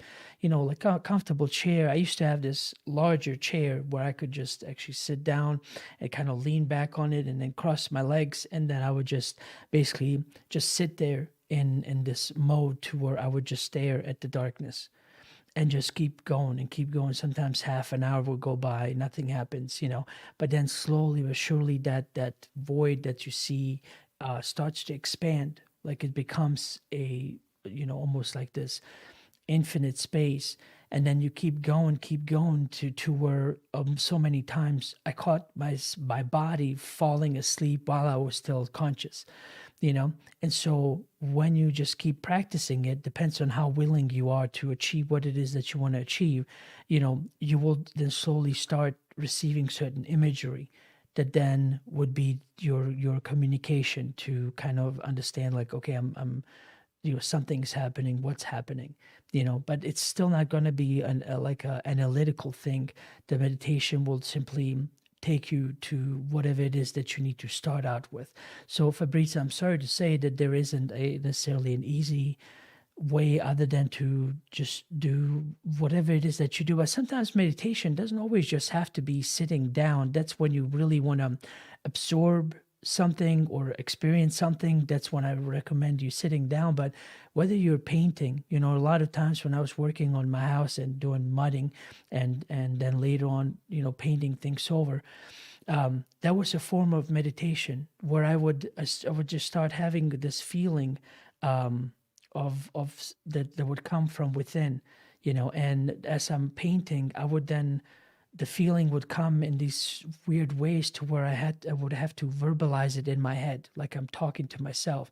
And the next thing I know, by translating these feelings would, be translated into, concepts and messages and things that I needed to understand about my life, about something that was difficult or about my job or whatever. And so even though I wasn't sitting there closing my eyes and doing the traditional meditation, I still got from it by simply doing what I, needed to do, whether it would be, because it was, when you're doing drywall or doing painting your house or putting in new tiles, it's all repetitive. So you can, kind of do what you need to do physically while you still allow your mind to just kind of shut down, go within, and then just what let come what may come. Um, Maggie Smith was asking, who do you want to interview that you haven't yet?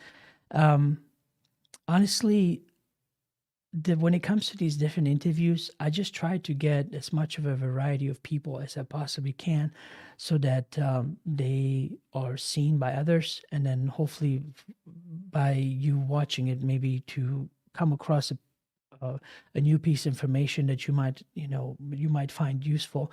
But there isn't one particular person that I was like, God, I wish I could talk to them.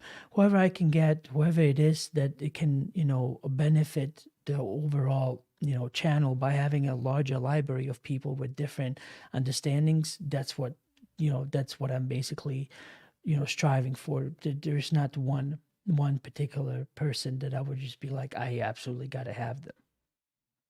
Or I mean, have them on. Excuse me. Okay, let me just see here real quick, Nathan. I want to see if there was any other questions. Generally, it's just a chat,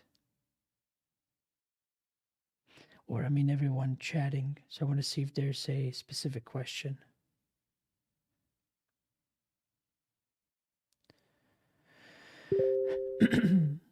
Roland, welcome.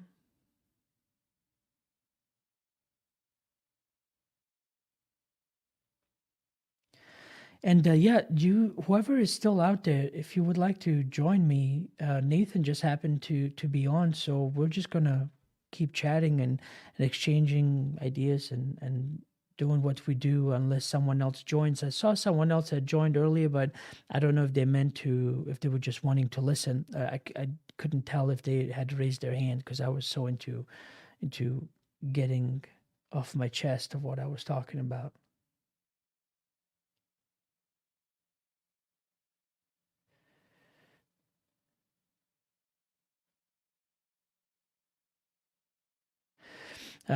Hazel, it's more of a statement, I think, but Hazel said, I think if we are told something often enough, we end up believing it, brainwashed.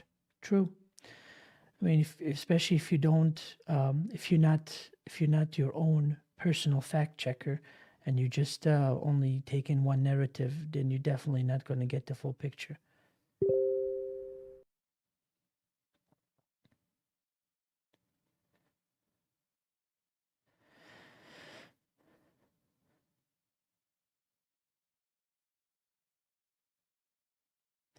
Fabrice says, were there reported orbs during the hard times in Bosnia? I can't speak on that personally. I mean, I, you know, it's not something that was on my mind, especially at that age.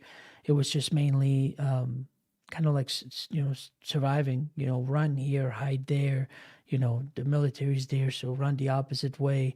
And it was that kind of thing. I didn't have the mindset that I have now to be more observant of what's going on. It was just mainly of follow the direction of my parents, run in the direction I'm supposed to run, and just you know keeping it at that. So it was just this basic survival instinct.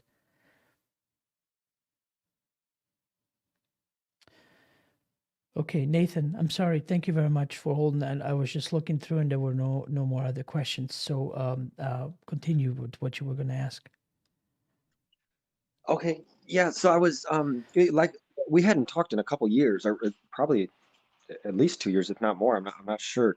Um, and I know a while ago you had mentioned. And let me preface this question with a brief anecdote. So even more years ago than that, I can't tell exactly. I was researching ufology intensely, and just by doing that, it kind of opens you up to have more experiences. It kind of just sort of says to the universe or whoever's out there that you're ready for those experiences. And I started having mainly just really intense, vivid, lucid dreams and stuff. And some of them got, and then actually a lot of out of body experiences, and then which actually got crazy scary sometimes. So I kind of thought like, okay, it's I'm not ready for this. I need to slow this down a little bit. I'm not ready to be made contact with. And then actually just recently here, we found out there was a poltergeist in our house. And the only reason I knew that is because my wife is very sensitive. We've since cleaned the house. We've raised our energies. We're no longer affected by that. And now I'm back into the ufology, and I'm thinking maybe, now I am ready. I do want to, I want those experiences to resume and make more contact. But which reminded me here about an experience that you shared with me when you were driving down your driveway back to before you even had the low water bridge and stuff, and you were in Robertsville, and you were and you saw the orb, or not orbs, red disc shaped object, and then No, but you there said were it, red orbs. red orbs, okay, Yeah. but still, the amount of fear like struck you, and then I think you kind of maybe went through the same experience. That you want to share that, and then share that experience briefly. I know you've probably told it a million times to the listeners, but and then I wanted to ask you further. After that, has your experiences resumed? Have you experienced new ones more recently? Now, do you feel more open to more since then? Well, what that I believe, not believe. It's like that was more of a actually conclusion to what was happening to me, because not in the sense of overall it's done and over with, because my life then took this totally new turn to where I moved to Arkansas, I got married, had children, and then all of a sudden became the father, and father figure, and needing to then step up to that, going to work, doing what I got to do. So all that I could have experienced, I did on, by myself to learn to kind of go through whatever craziness I need to go through, because it's very difficult to do that when you have a family. It's like I can't afford to just kind of be catatonic to like sitting there like, oh my God, what in the world was that? It's like I got to go to work. Children constantly bother me every day. My wife needs help, and all this other stuff that's happening. So it didn't continue in the same sense, but at least, everything that I could possibly experience to then give me a good understanding to kind of chew on it for all these times that I've been now more busy and surrounded by more people.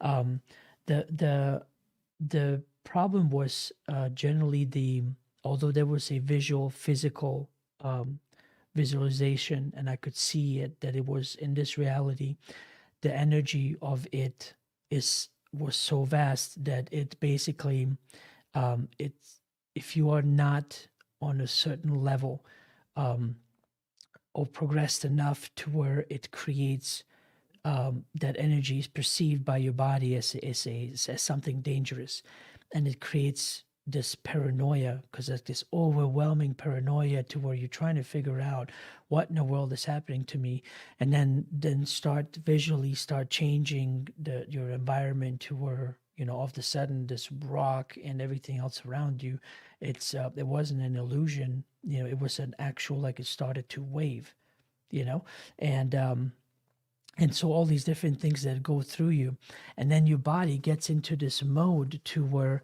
it's this fight or flight state of mind, to where if that energy were to keep progressing and wanting to, finally get physically close enough to where I can be in quote unquote contact, to be like, hey, how you doing? Shake my hand, you know, um, the mind couldn't take it. That was, and the body in general couldn't take it, to where it was too much, and more physical damage would have been left behind, and I would have been, I guess, would have literally kind of gone into this psychotic shock, to where I wouldn't have been myself anymore the way I am now. I would have been more, I guess, what even one would have gone as far as being more mentally handicapped, because these different energies have these physical effects, because everything has to be played out by these, certain physical rules. And the one thing that can't be circumvented is the physical, body and the mind in which we, kind of, or the body to which we kind of occupy. We have to raise this vibration. It's almost like a very oversimplified form of the fear I'm talking about is that, let's say you're deathly afraid of snakes and somebody's asking you to hold a snake in your hand. You know what I mean? It would be, it's like this fear, and that's almost uncontrollable, and so then that same night when I was going to bed, and I was kind of like, I was mad at myself that I couldn't push through it, but they also understood, and they were respectful enough not to keep pushing as much as I, might have wanted it, because they knew what the limit would be, and it's equivalent to let's say having a child that's maybe old enough to just understand certain things, so like say 7 or 8, and then you expose them to like scary movies or vile things like death and the things that human nature is capable of, to then all of a sudden expose that innocent mind to that level, would have been a shock they would be traumatized.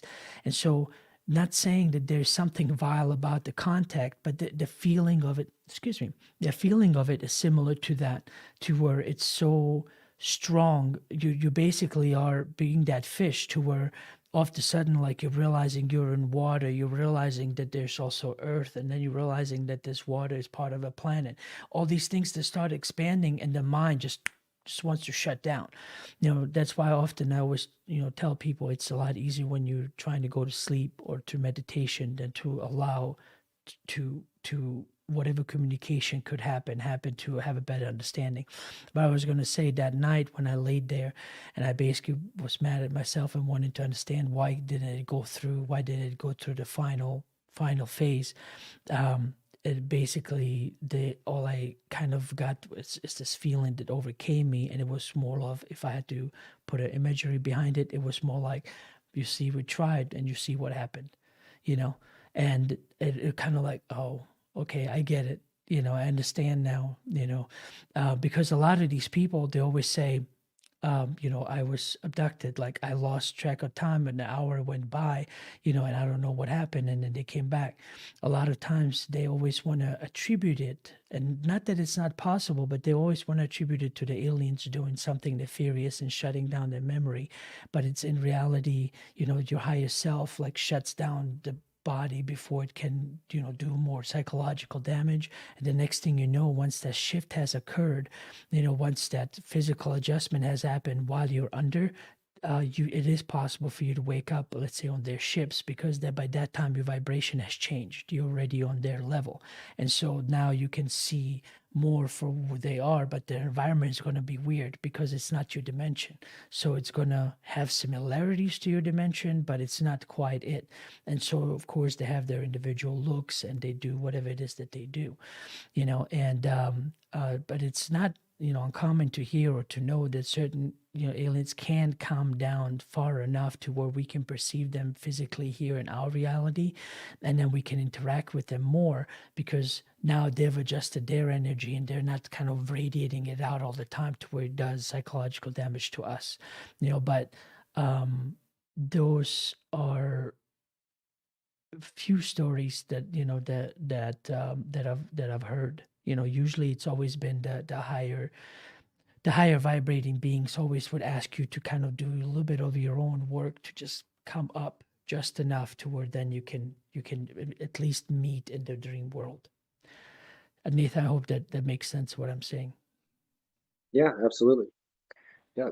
Yeah. So we've been talking for quite a while now. Is there anybody else that wants to ask questions or share stories?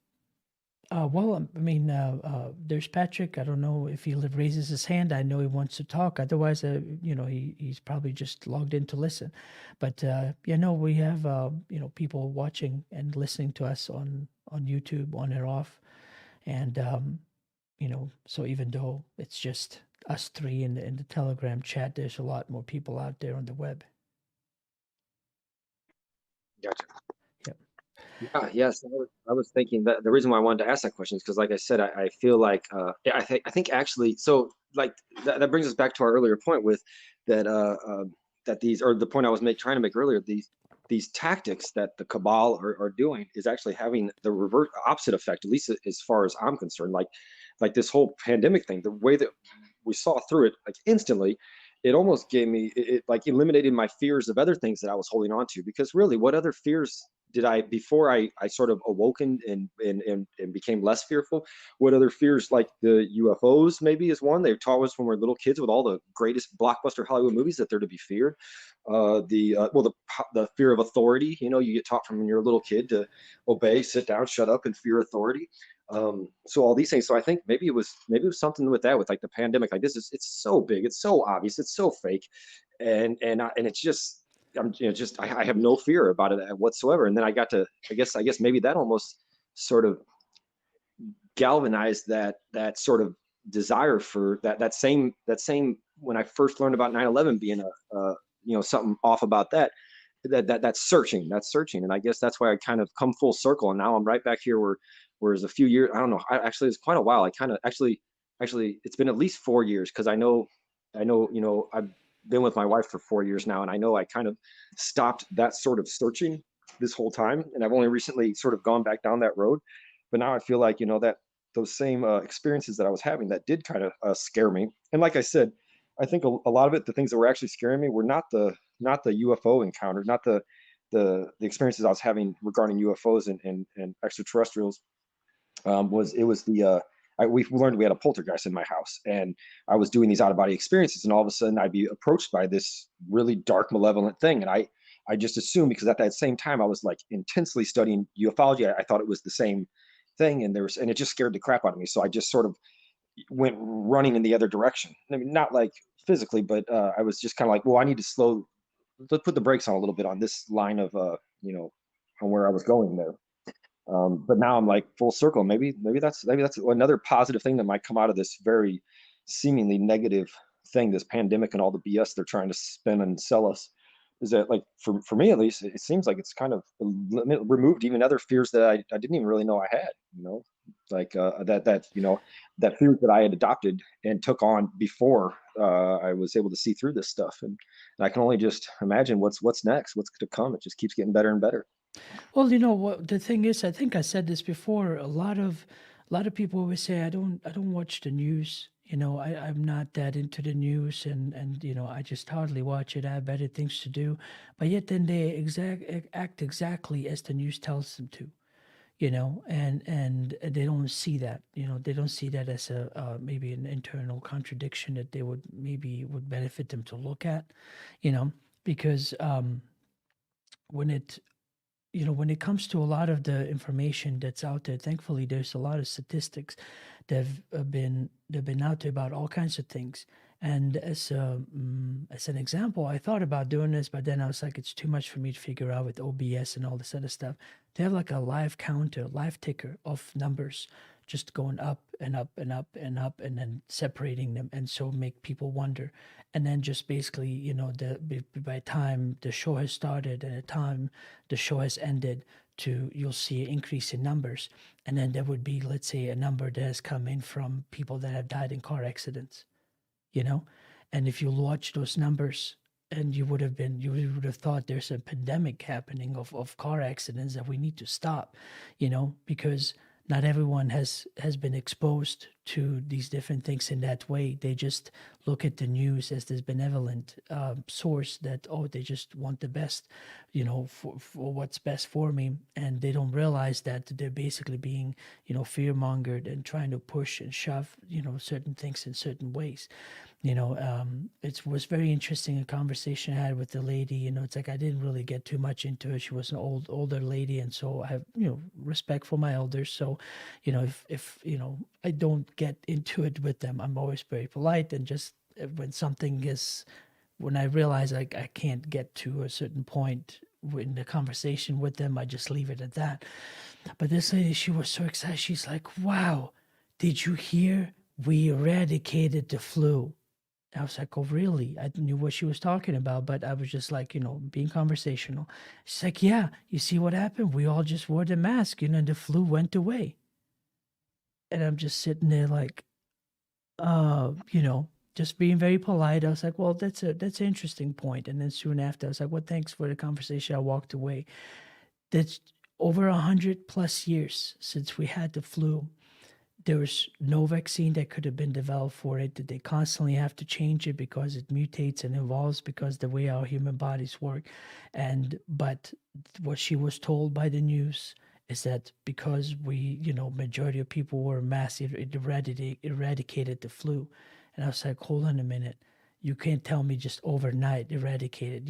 Look at all the different videos where people were counting the flu as COVID. We're counting all these different things, that then added to the statistics that didn't belong, But again, you're not allowed to say that, and I'm still surprised they're still allowing me to stream because the stream is still on, And the point here is that I have no agenda. It's like if there's something that's a danger to mankind, humankind, let's look at it together, But for some reason, it's like that is not allowed. It's like if I say that, it's like you did you the odd man out, It's like and basically it's just nothing but animosity, And that's what I couldn't understand. I was like, well, hold on a minute, how can you say we're proceeding with this scientifically and we're going to use science, but then when we try to apply statistics and science and everything else that we know now, it's all being upside down.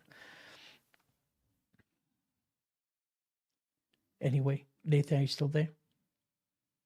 Yes. Okay. Yes. I'm sorry, continue whatever else you were going to say.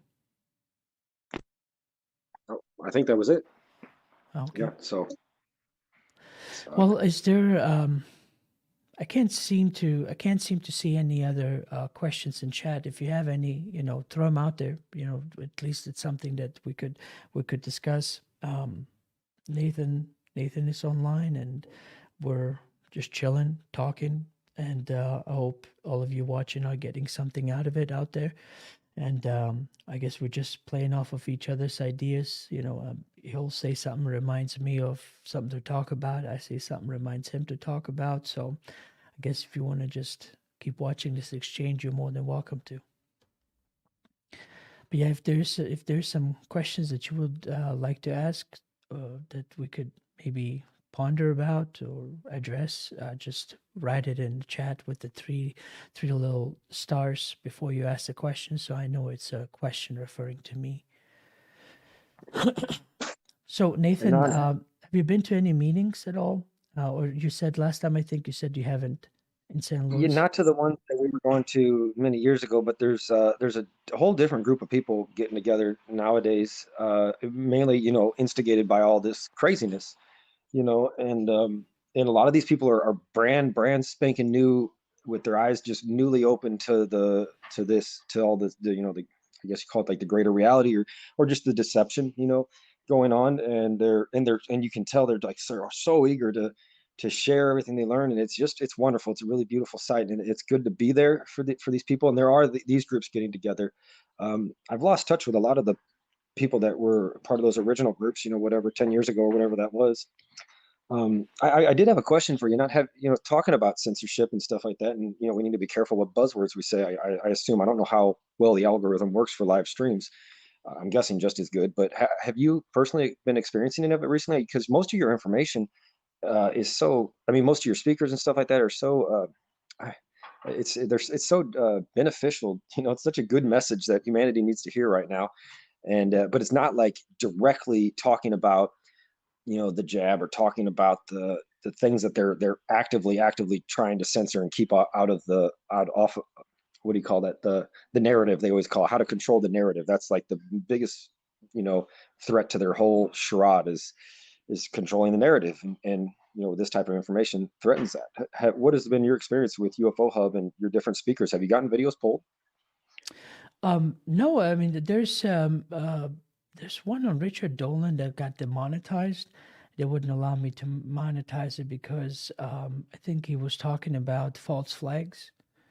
And this is a very, very well known and respected person in ufology, Richard Dolan, and he was talking about false flags in general, and what different governments, what role they play in that.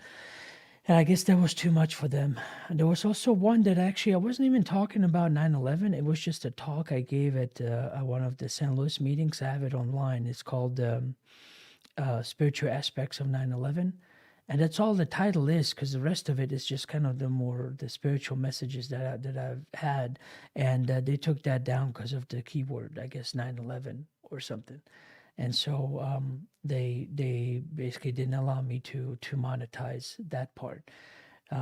So but anyway, but yeah, no, surprisingly, no, I haven't, and knock on wood, I hope it continues, to stay that way, to where it's like I'm not, asking anything crazy out here.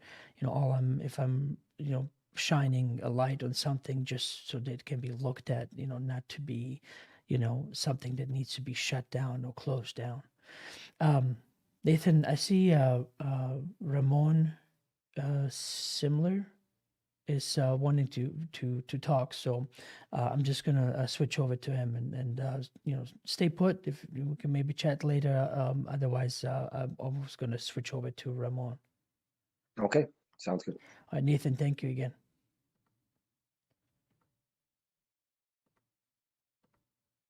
Oh, oh no. So I was about to unmute Ramon, and they disappeared. We'll see if they come back.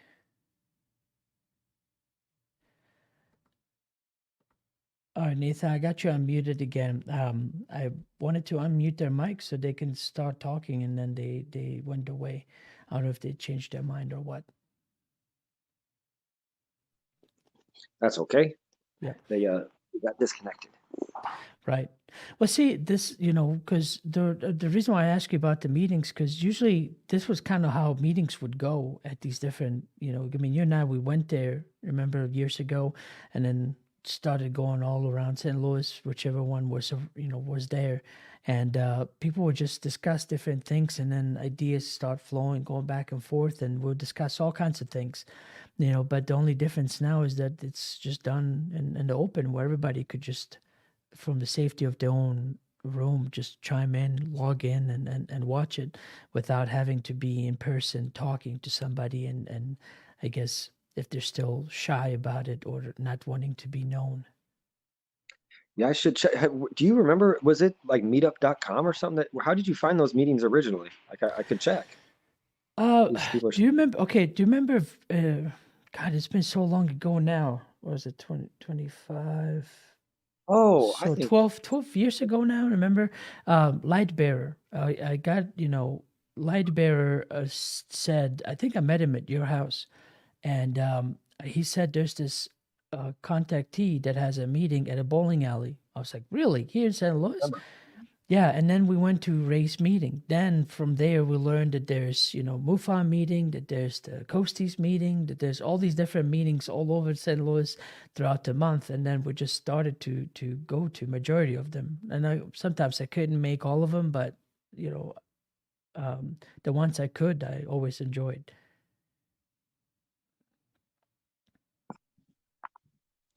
Yeah. But yeah, no.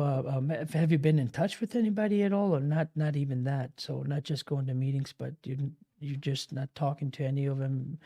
I guess because there wasn't like a general email list that everyone could just email each other. You either showed up and you got to see everybody, and if you didn't, if unless you had their number, there was no way to get a hold of them again.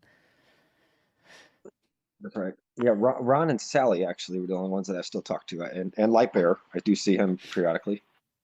Okay, I guess, are they going to? No, Ron, Okay. Ron and Sandy are not. I'm sorry, it's not Sally, Sandy are not. But that was because Ron was really sick. Um, and Light Bear, you know Light Bear. His name is Light Bear. Like he's kind of a free spirit, you know. So Yeah. Well, I guess while I still have a fairly high live count of people right now, I just wanted to mention. So a while back, I was talking about getting George Nori on, and that I haven't stopped. Basically, what we're trying to work out is for a time where it would work best for him, and we figured we'll just do kind of like a Q&A, where he would just come on, and then we'll just start out right away with question and answers.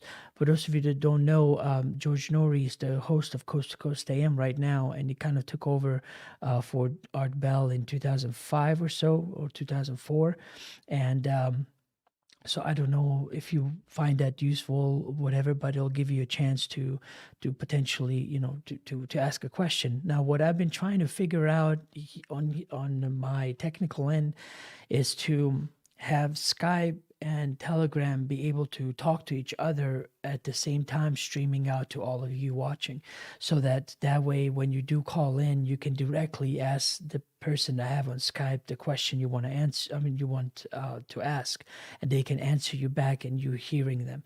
And so I've been kind of trying to figure it out with different like virtual cables and all these different technical things that I don't want to get into right now. But I've been trying my best to kind of spend a little time to figure out how I can do it, so that way, instead of me just reading the question, you can log in and ask the guest the question yourself. And but I'm sure a solution will come to me, because I haven't been able to like fully immerse myself in it to figure it out. But that's been something on my mind, to have that capability and that ability for all of you, so that you do get to call in and then ask the questions yourself. And but there's nothing wrong if you just want to write them down in chat, and I'll just read them out to the guest. There's nothing wrong with that. I'm just basically trying to get more options for all of you that are always coming back and liking the shows and liking to participate and watch. But yeah, if you really want to help, it would help a great deal if you just subscribed and liked or disliked the whatever you decide to any of these shows, or share them with friends, because the more people learn about it, they might find it interesting, and then there would we'll have that many more people joining and watching and listening, because at the end of the day, I do enjoy spending all this time with you guys, even though I can't see you, but I read your comments and I get to talk to you on Telegram. But of course, with everyone that has ever started an endeavor, of course, I wanted to grow and become bigger and better, and offer more options. So if you enjoy it, it would be great help if you could simply share it. And of course, if you can also support the channel if you have some silly shirts I made a while back about different kind of graphics, and then a larger alien on the cup like this, or anything like that. So if you want to have something that you can use at the same time support the channel, it will be greatly appreciated. Yeah, I never or hardly ever really bring it up, but I figured if it's something that you would want to partake in, you're more than welcome to. Okay, I'm not seeing any other questions, and I think we covered a great deal, Nathan. I'm thinking about just closing up the stream and um, seeing. Oh, there was one question about, I think Fabrizio asked about having somebody that covers crop circles. And um, the issue is the one particular person that was very well known, she's not doing public speaking anymore. The other person that I would like to, excuse me, get in touch with, I think she's really getting up there in age and is not too savvy with technology. And so I don't know how well that will work out having to talk to her in over Skype. So I'm trying to find and look for people that are covering that so I can extend an invitation to them and have them come on to talk about it, either a webcast where it's pre-recorded or a live show. But I know hopefully coming up this weekend and this Friday and next Friday, that I've been trying to kind of start covering more about Sasquatch and different researchers that are in that field, so that just expanding more into the cryptozoology field. And there's always the talk and connection that have some claim between the Sasquatch people and ETs, and all of that can be discussed. So I would like to get somebody on regarding that. Actually, let me see here, because I've been waiting and expecting an email. Actually, you get to watch me confirm it live here. Give me a second. Okay.